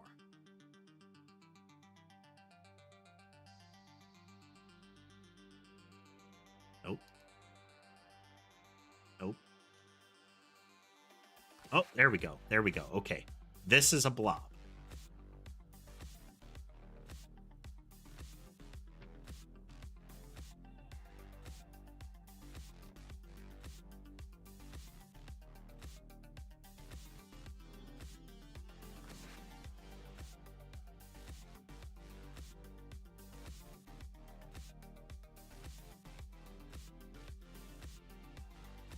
All right, let's see here. Yeah, I do. I agree, really. I think the problem is in the way test move is working. I've just got to figure out a way to make it work properly.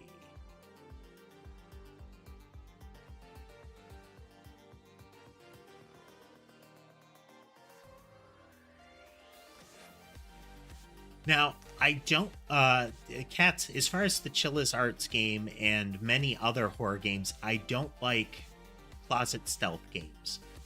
I prefer like a psychological horror title where it's the setting. It's okay if there's like a death condition, but it shouldn't be more a spooky setting and concept. One I'm looking at that I might try to play, I think I've already picked it up for that purpose, is Chilla's Art has like a, I can't remember the name, but you are patrolling a bullet train in the evening to make sure everything's okay. And it sounds like it's a spot the difference game where you'll pass through a car and you need to figure out what changed because there might be something, supernatural going on. And I love those. I have played all the I'm on observation duty games and some of the spin-offs.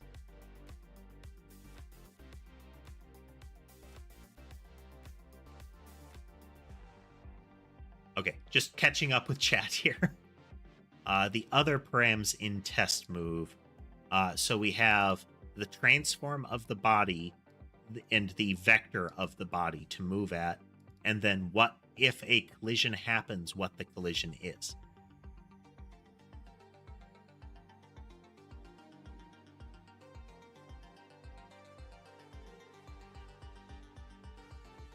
I wonder what the origins of the driveway and parkway terms are, because sometimes you do have like kind of regional collisions in terms. Like term A was adopted and term B was adopted, but they're different cultural origins. Ember has a waggy tail. If she's really excited and happy, she'll wag her tail.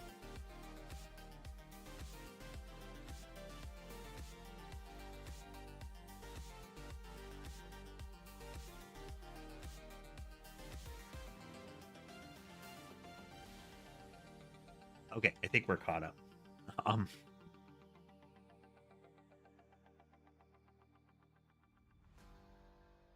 Okay, so let's do mob body.velocity again.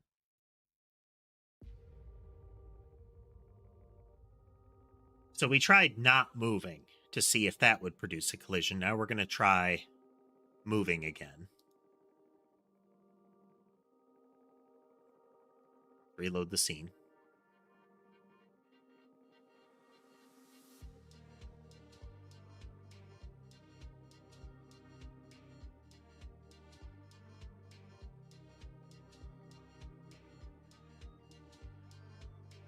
Yeah, this transform is still a problem for us.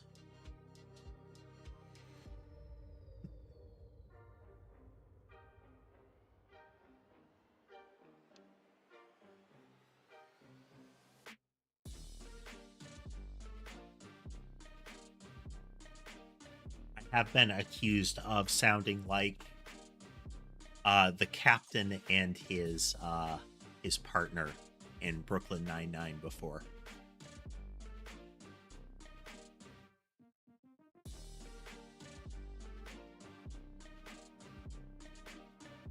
Mitchell, this is a language specific to the Godot engine called GDScript. It has some things in common with a lot of loosely typed scripting languages, structurally and behaviorally, but it does let you do things like strongly typed variables, which I like. This engine can also handle C#, but I'm not using that for the moment.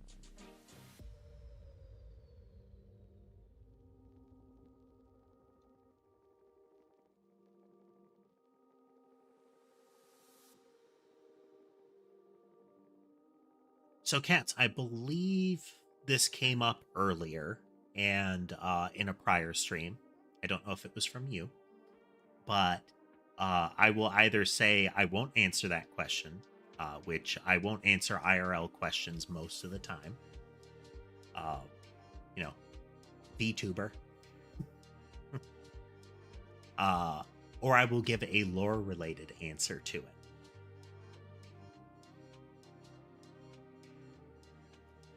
No worries, I can only put so many rules in the channel rules, but that's something to keep in mind. Is if I dodge the question, it was probably on purpose.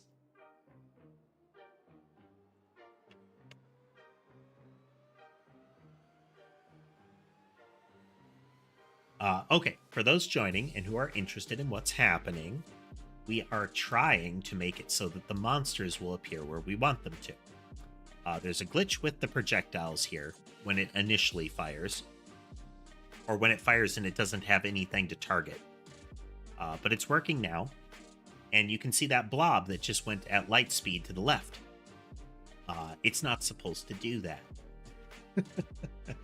And it's doing that because a whole bunch of them are being spawned on top of each other. And that makes the built-in Godot engine physics have a bad time. You get some real Gary's Mod stuff going on when that happens.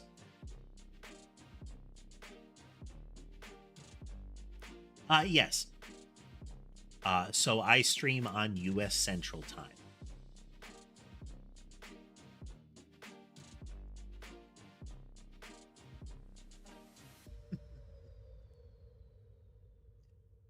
Don't worry about it, folks. If it were really an issue, it would be a much sterner conversation, potentially just immediately skipping to like a timeout or something like that.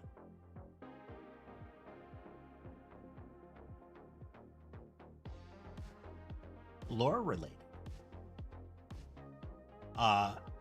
So a little bit out of character. There are shorts and some Twitter posts that are kind of archived on the Discord server, which you can reach from the link tree in the descriptions of the YouTube videos.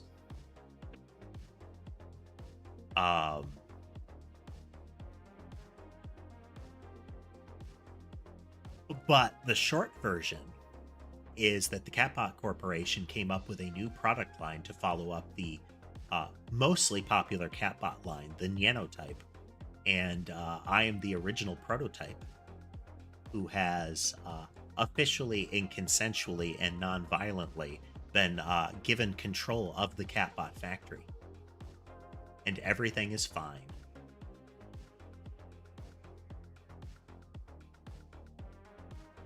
Indeed, Sana, the Nanotype.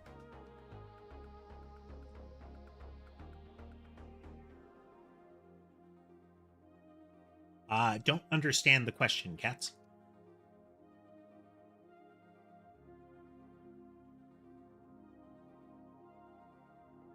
So yeah, this is definitely our problem here. This doesn't do what we want it to do.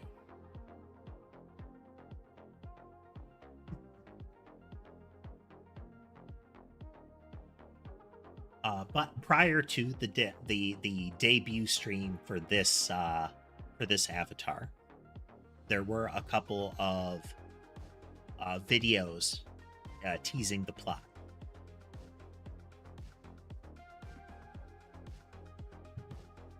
Sana, I have 2 levels of membership on the YouTube channel. Primarily, they do very similar things, but with the second one getting videos earlier when I post shorts. But it's primarily, there's a really cheap option, and then there's a standard option. Subscribers, over 4,000 at this point.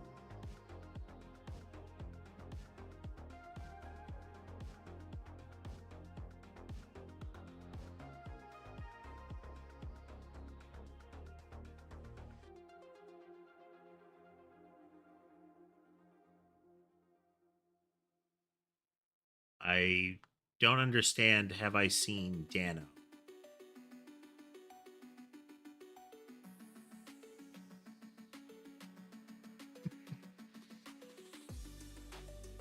I might not be getting a term.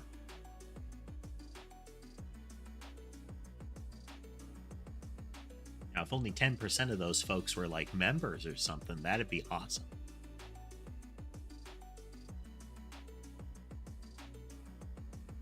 An animal, huh? Giraffe.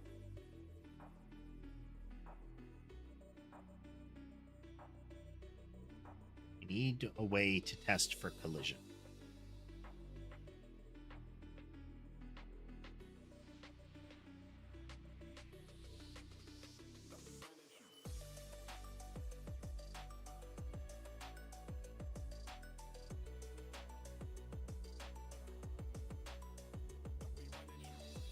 This is built-in collision. All of this is built-in collision. I could do custom, but that would probably get fiddly really fast. What I'm trying to avoid is having to make code for the inevitable kind of jiggling that will happen with multi-object collision, where one thing bounces into another, which causes it to bounce into another, that kind of thing. I want the engine to handle that. Otherwise, that's a lot of code that could break on my side. We just want to know if there's an overlap. Because if there's an overlap at all, we can offset it. And as long as...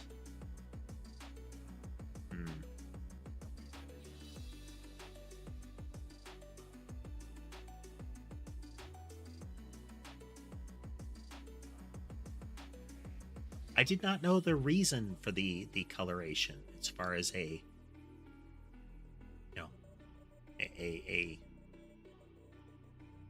sunlight exposure adaptation.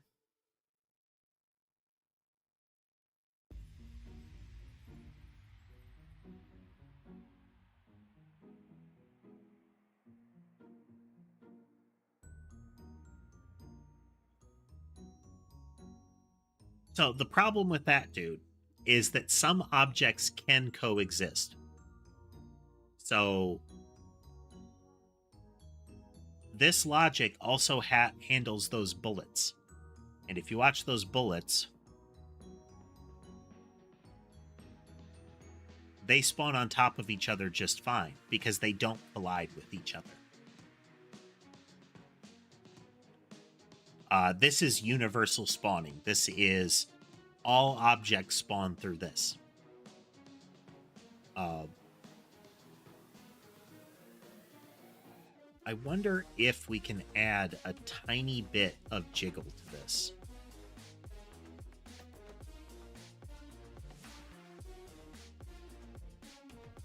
Okay, we're going to comment this whole mess.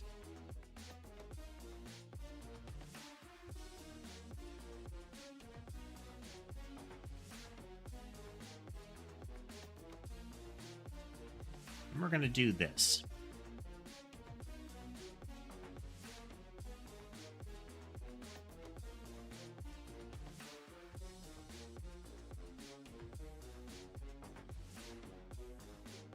Okay, it's still not what we want.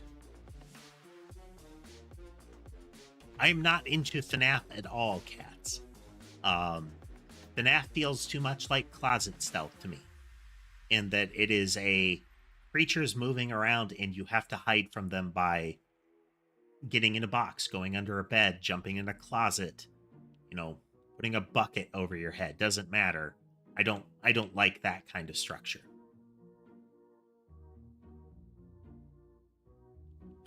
Okay. So now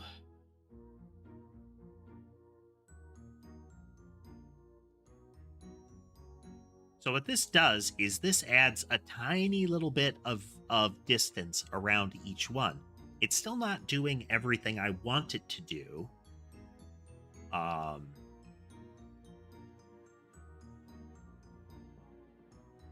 Like, it's pretty much imperceptible with the projectiles. So I'm not worried about that part. What I'm worried about is that they appear in a row like this. They just slide apart, because left to right seems to be the default kind of collision bump.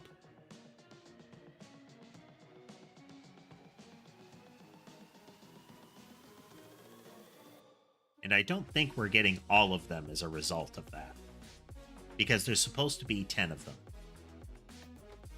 I do not, Quandale. The name doesn't ring a bell. I'm sorry.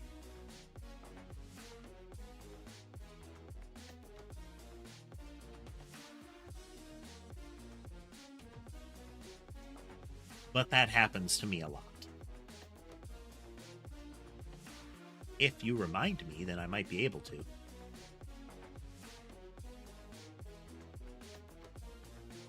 We are getting closer.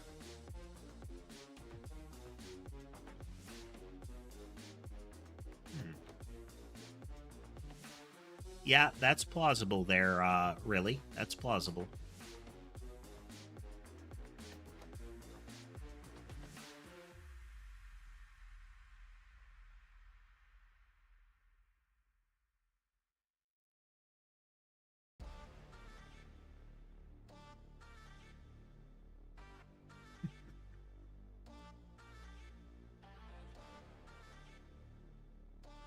Let's see.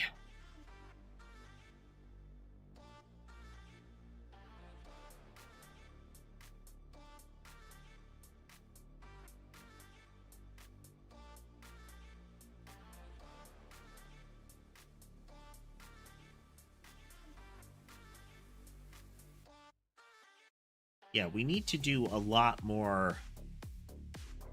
Yeah, see, we see this cluster.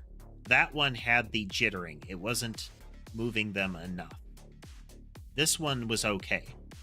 Like, this one kind of bobbled properly.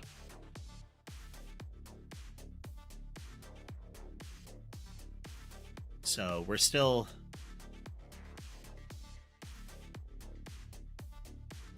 Well, I don't want them to spawn in the same spot, is the trick. I want the system to be able to say, hey, a cluster appears here. So, like, it wants 10. without it being like rapidly spawning, that it would spawn them in blobs of 10 every so often, as opposed to like every fifth of a second it spawns one in order to get 5 a second in 1 second. But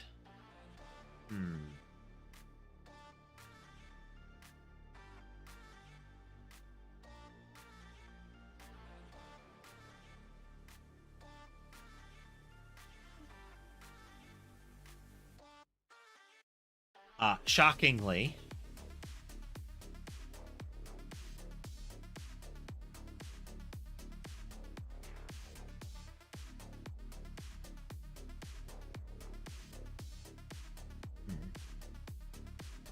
just need non-overlapping areas.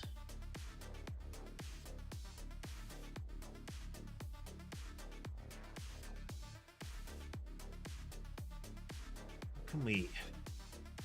I think we're back to needing to know that they collide with each other. If they collide with each other, then I can randomize it that much more.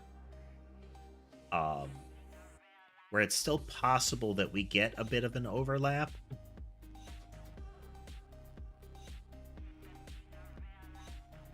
Sure, let's take a look.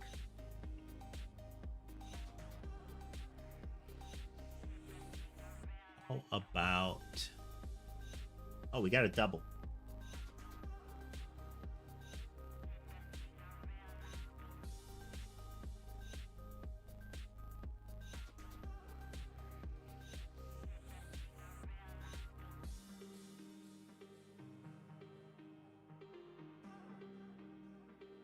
I have 5 cats, really.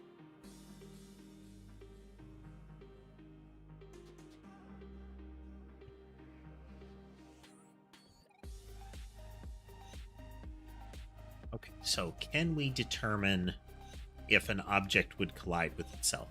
Because that's the only time this matters.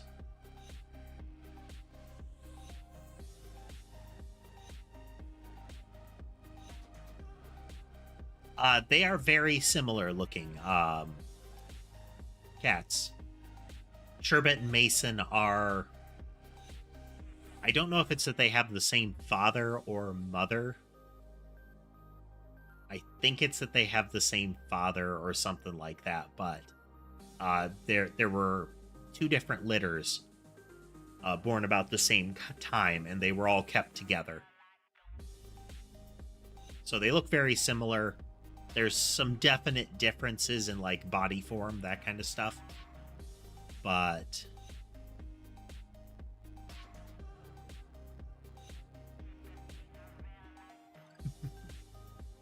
yeah, I have those 2. They're all domestic short hairs except one. Sky is pretty close to a long hair, if not a long hair. But I have a diluted, a tuxedo, those 2 buff and white ones.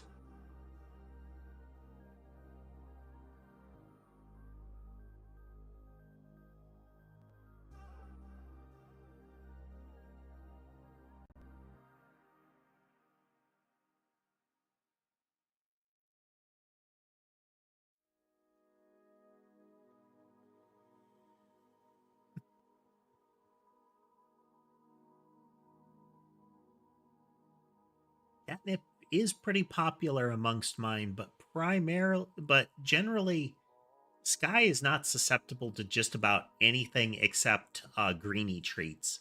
He likes those. The others like those just as much, but Catnip, the little treat tubes, those kind of things, he just doesn't care.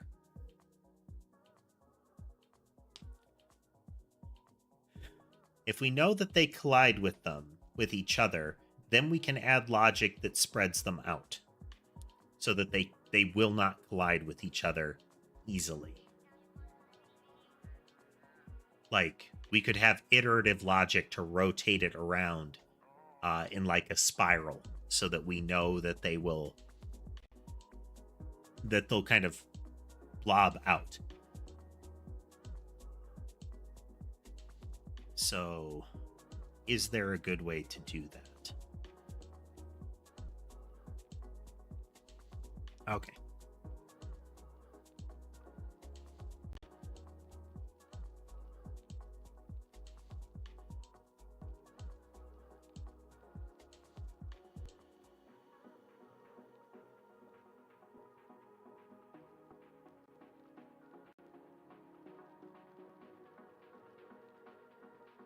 All right, thanks for joining us, Sana.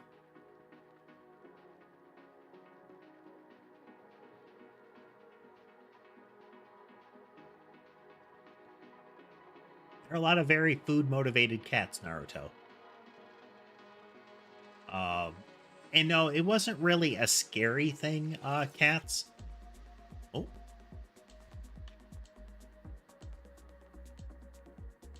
And thanks for the donation, Sana. I appreciate it. And I'm glad to see my alerts are still working.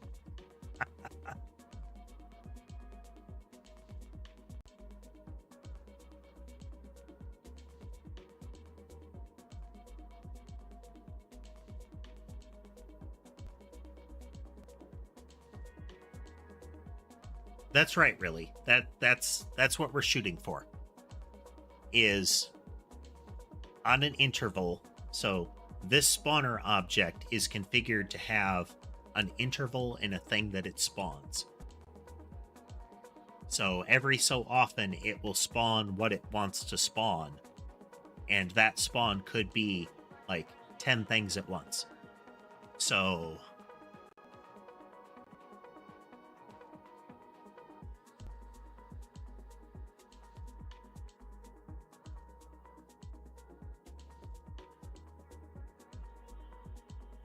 maybe we just need a toggle. You know what? We can dodge this whole problem. Let's dodge this whole problem.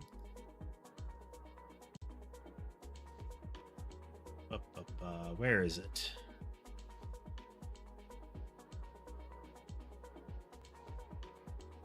Pool type. Oh. Okay, we can dodge this problem. Easy enough. Where is it? Global nodes. So what we're going to do is we know if a particular mobile object is a monster or not. Let's close all this. Close docs. There we go. Where's my global nodes? If it's a type 0, it chooses the spot. The monster spawner currently is actually moving around the edge of the screen just off camera. And that's how it chooses a spot.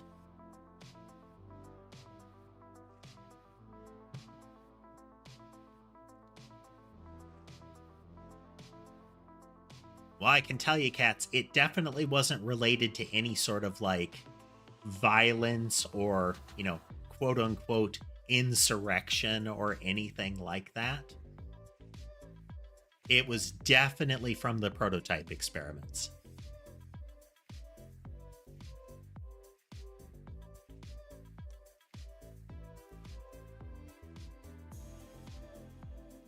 Usage of terms like uprising or revolt are just media sensationalism.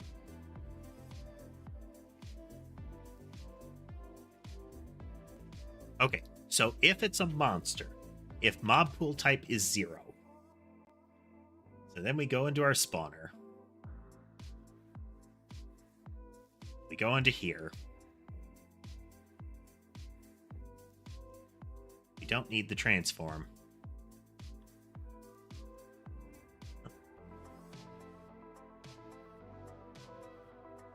If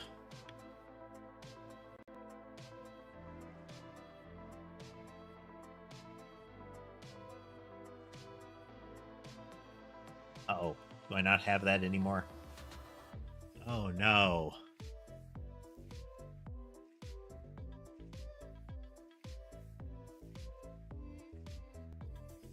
Ah. My body is character body 2D. Oh no.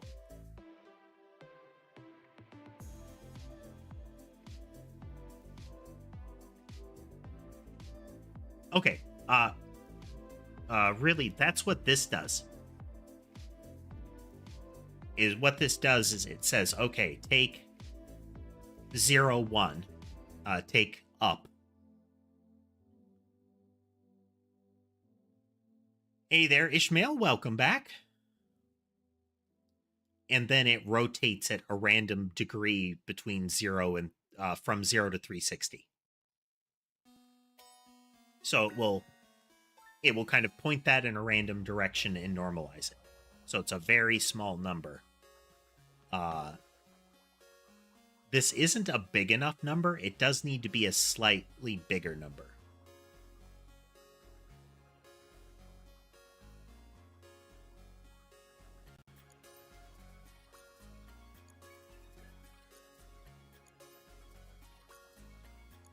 I mean, we could have like have a box.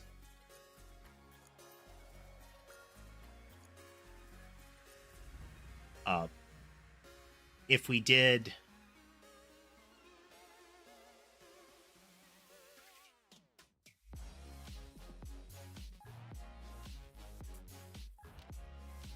ultimately, dude, that's what this will do.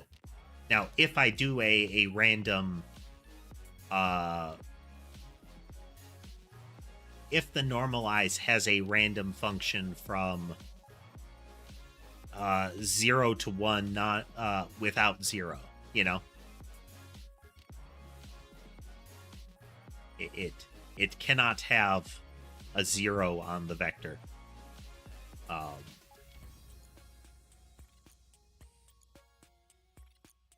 Cats, I have 2 YouTube streams going right now, and I also have a Twitch stream. There's the vertical form and the wide form YouTube streams. If you're watching through vertical form and you would prefer to see it in like full screen mode, you can switch over to that. Twitch shows the widescreen format too.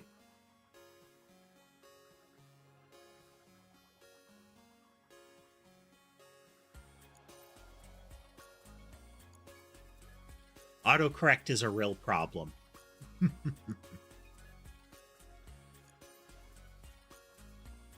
So we could multiply that, but what we need to do here is when we are getting... Where are we getting the mob body?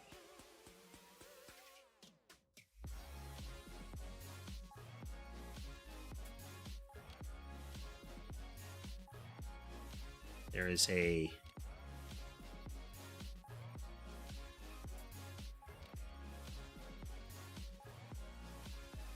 There's a point at which we instantiate the template. That's what we're looking for right now. Where did I put that? There's the movement template. Okay, okay. Mob to spawn. Here we go. Mob to spawn. Mob template. Okay, okay.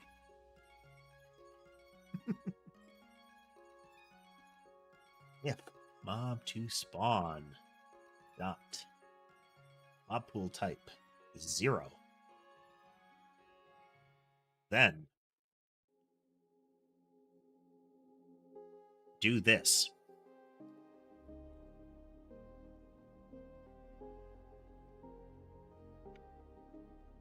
Times and F range from 1 to 48. Later this week, we will be streaming the Ace Attorney, the Apollo Justice Ace Attorney trilogy games. We still have a lot to get through with those. I'm hoping to play those at least once to twice a week because I want to keep moving through them.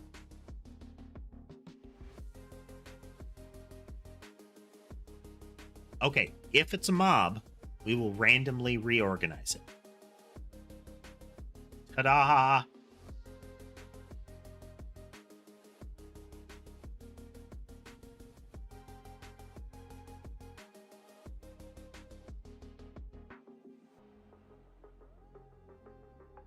finally.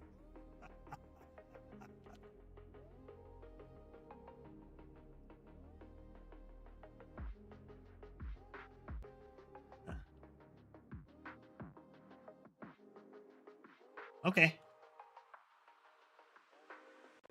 Yep, groups of 10. So right now, the whole character interaction is the upper left there. Is if a blob touches you,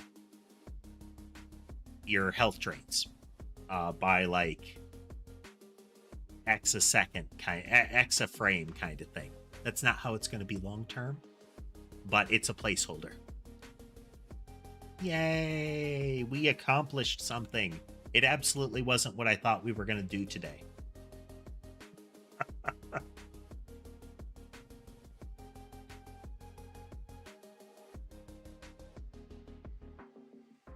But such is coding. Such is coding. And hey, look, no errors. No actual errors. These are warnings. They don't count.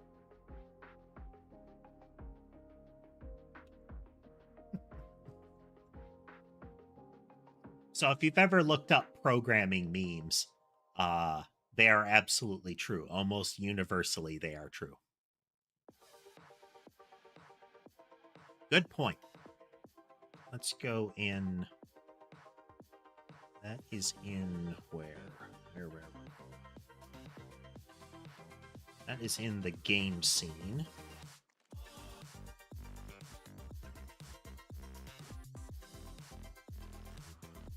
Oh. Oh, okay. Yeah, I remember what it is now. That's not in the game scene. They changed that. Game script. So in process, every frame.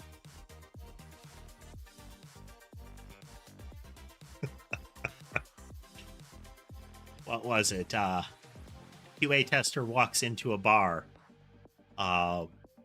Orders what? Or I'm sorry, software engineer walks into a bar, orders 1 beer, orders 1 million beers, orders 50 beers, orders negative 50 beers. It keeps going like that for a while, and then it was player walks into the bar. That's where the bathroom is, and the whole place bursts into flames.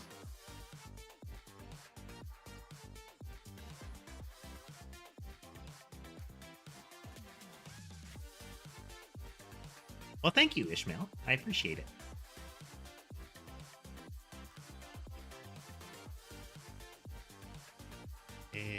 Where did I put that? Ah, here we go.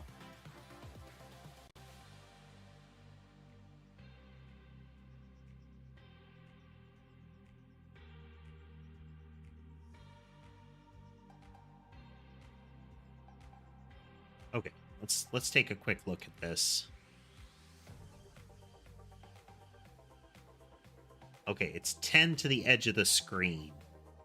So that's 960 to the edge of the screen.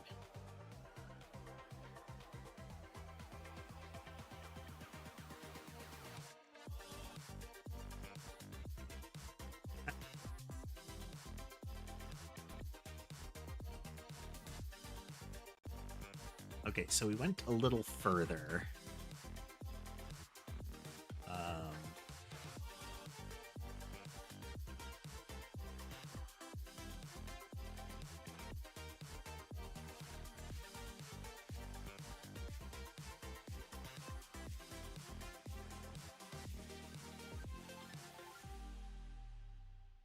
Okay.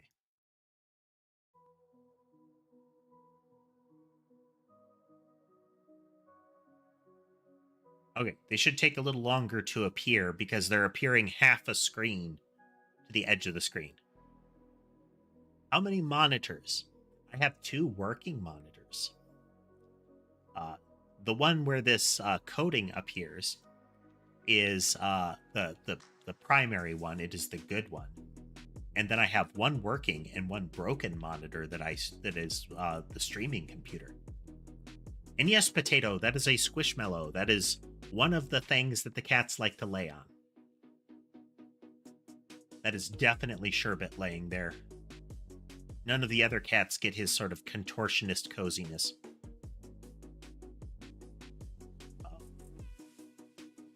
So earlier you were asking really where we were. Hey there, sniper. This particular weapon, really, this was an experiment to do like early testing. This one fires at a random enemy.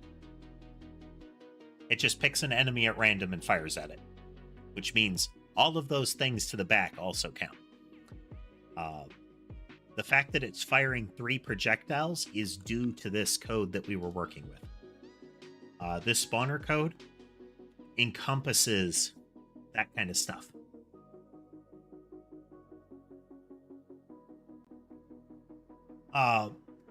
Happily, cats, YouTube streaming has a couple of advantages in that way. Twitch streaming can recover. A scheduled YouTube stream can recover pretty easily.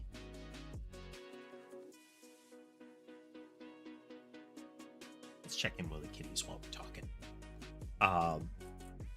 As long as the streaming computer doesn't crash, then we're in pretty good shape.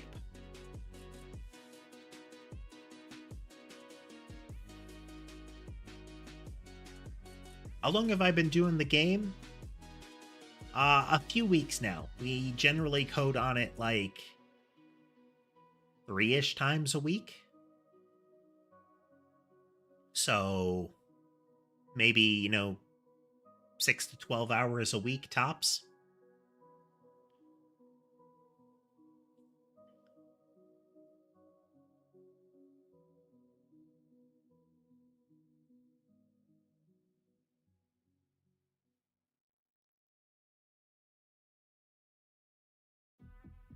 All right, really.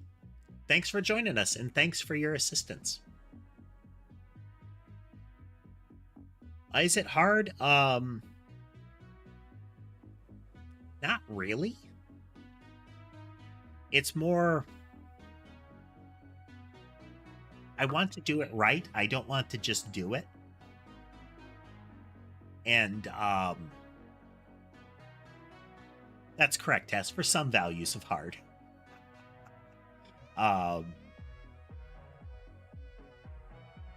It's kind of a programming mindset. You essentially have a moving goalpost at all times.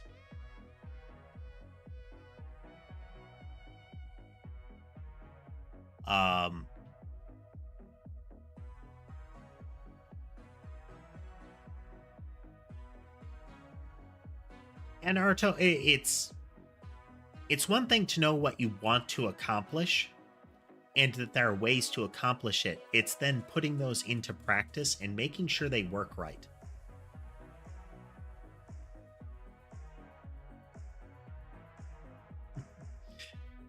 In any event, really, I do appreciate it, and I hope you have a good day.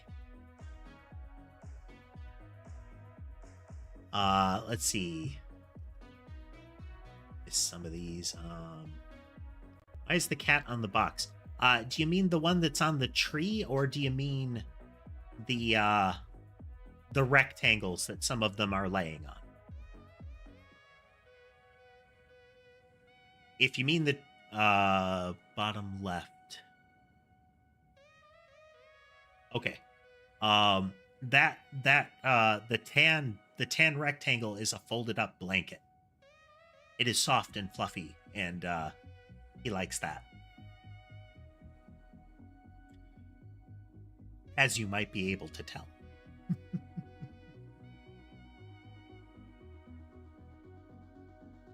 The little black rectangles are heating pads.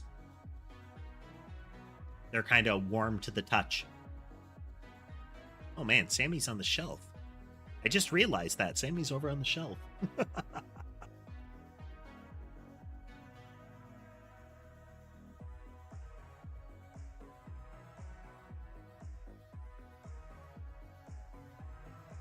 I do too. I like animals too. I particularly like cats. I've had a few. The most cats I've ever had at once is 7. the group has cycled a little bit. My first two cats were a pair of Maine Coon brothers. Big old boys. And actually, they were way smaller than their father. They actually took after their grandfather. So they were about the size of small dogs.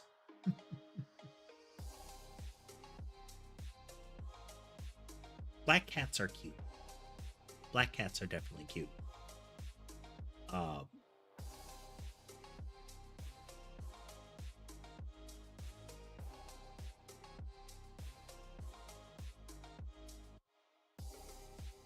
Though frankly, all kitty cats are cute.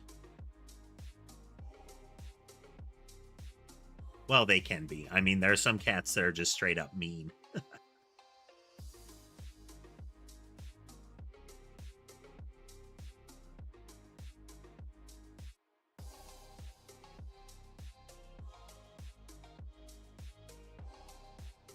Let's see.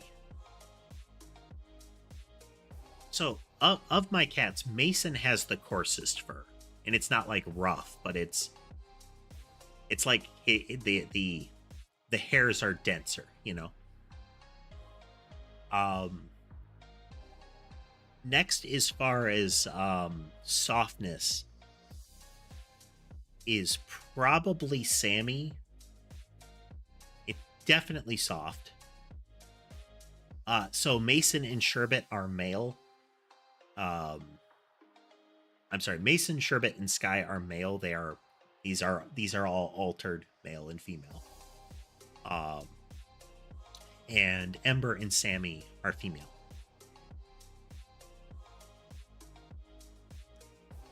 It's all superstition, Naruto, the whole black cat thing. It's long entrenched superstition.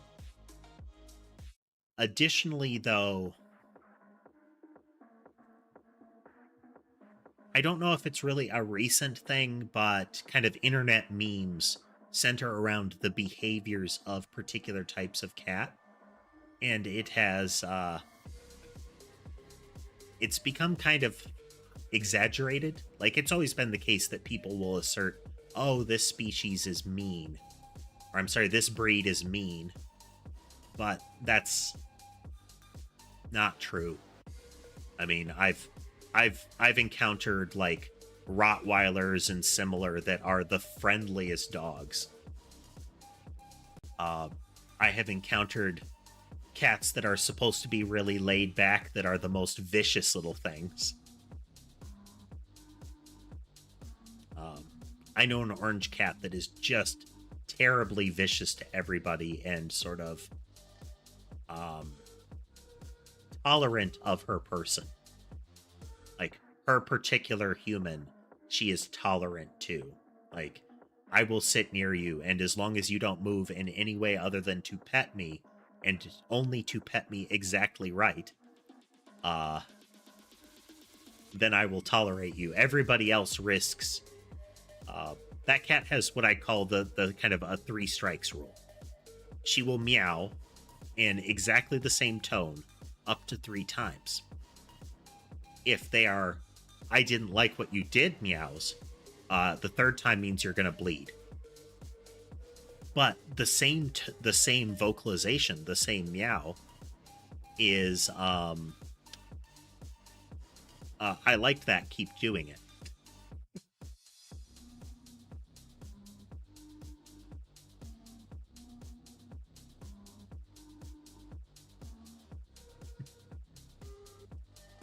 All of my cats are really friendly. Some of them still really skittish. Sherbet is still really skittish around people. Like, I can't trim his claws. Sammy will only just barely let me trim her claws. But all of them are to the point where they will periodically come over and sit with me, that kind of thing. The background music is pretty variable.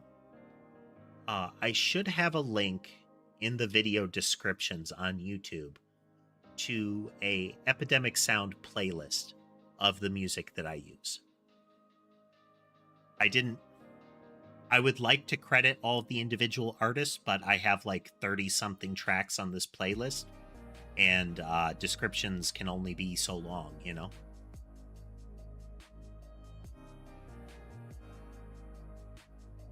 Sammy was originally a barn cat. Now, up until she was about 1-ish, she was a barn cat. So her acclimation to human beings was very limited when I adopted her. She adapted much better than her brother did. Her brother stayed a barn cat. Oh, I'm sorry, cats. Yes. Well, sort of. Sort of. It is a lab coat. Most of a lab coat.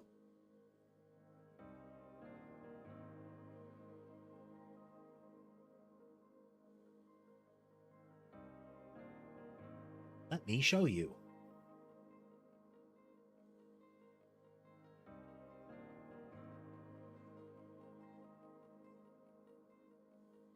See, it's a very anime lab coat.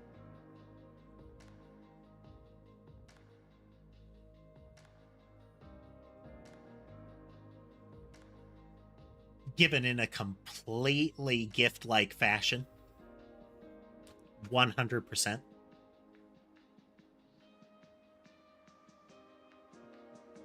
The burns were there when I got them. Well, when I got it. But I think we're going to start wrapping up a little bit early, folks. Nice to have a little bit chat wind down here. We could start something else, but I feel like I want to end the coding on a victory. Instead of starting something new that will inevitably catastrophically break. So let's see. We still have more weapon patterns to work with. I want to start having some additional ones. Maybe some images. Like more sprites to work with, but that's, you know, whenever. We got lots of placeholders. I also want to add some logic for culling monsters that are too far away or recycling them. We'll see. Vampire Survivors does that sort of like the monsters wrap around kind of thing. But we'll see. We'll see. Here. Once again, let's zoom in. We still got time.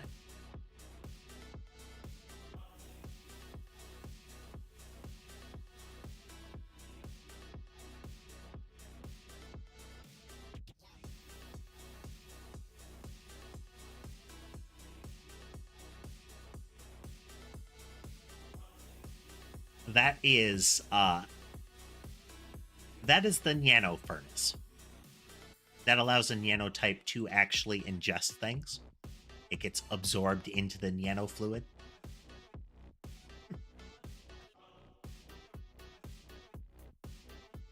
It's entirely safe, but you really shouldn't, you know, put your fingers near it or anything like that.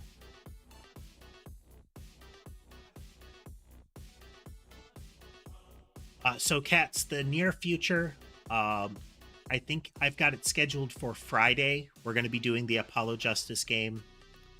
Off stream, I've been playing Helldivers and Dragon's Dogma 2.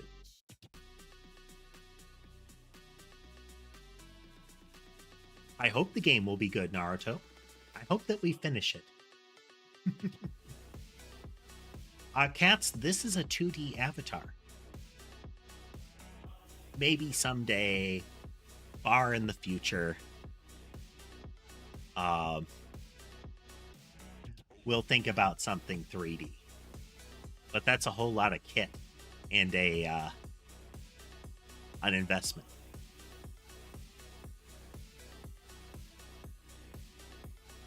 Yes, live 2D looks a lot like 3D. The process for creating a live 2D model, the animation, like how I can move around, is a lot like 3D rendering. I really respect the artists that both that created this avatar, but also that do that kind of work, because it is it is an extensive skill.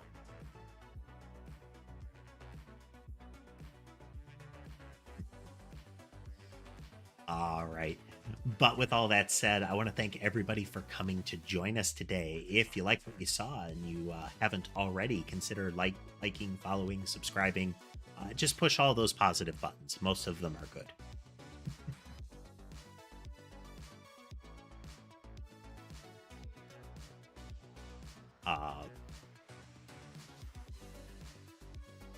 Yes. Got distracted. Our next stream will be tomorrow. It will definitely be tomorrow. It's going to happen. I don't know if we will start early or not. I am thinking of having some of the tall form streams start early and then have the wide format pick up later. I have bandwidth limitations before the normal starting time. But we'll see. But again, everyone, thank you for joining us, and I hope you have a good rest of your day.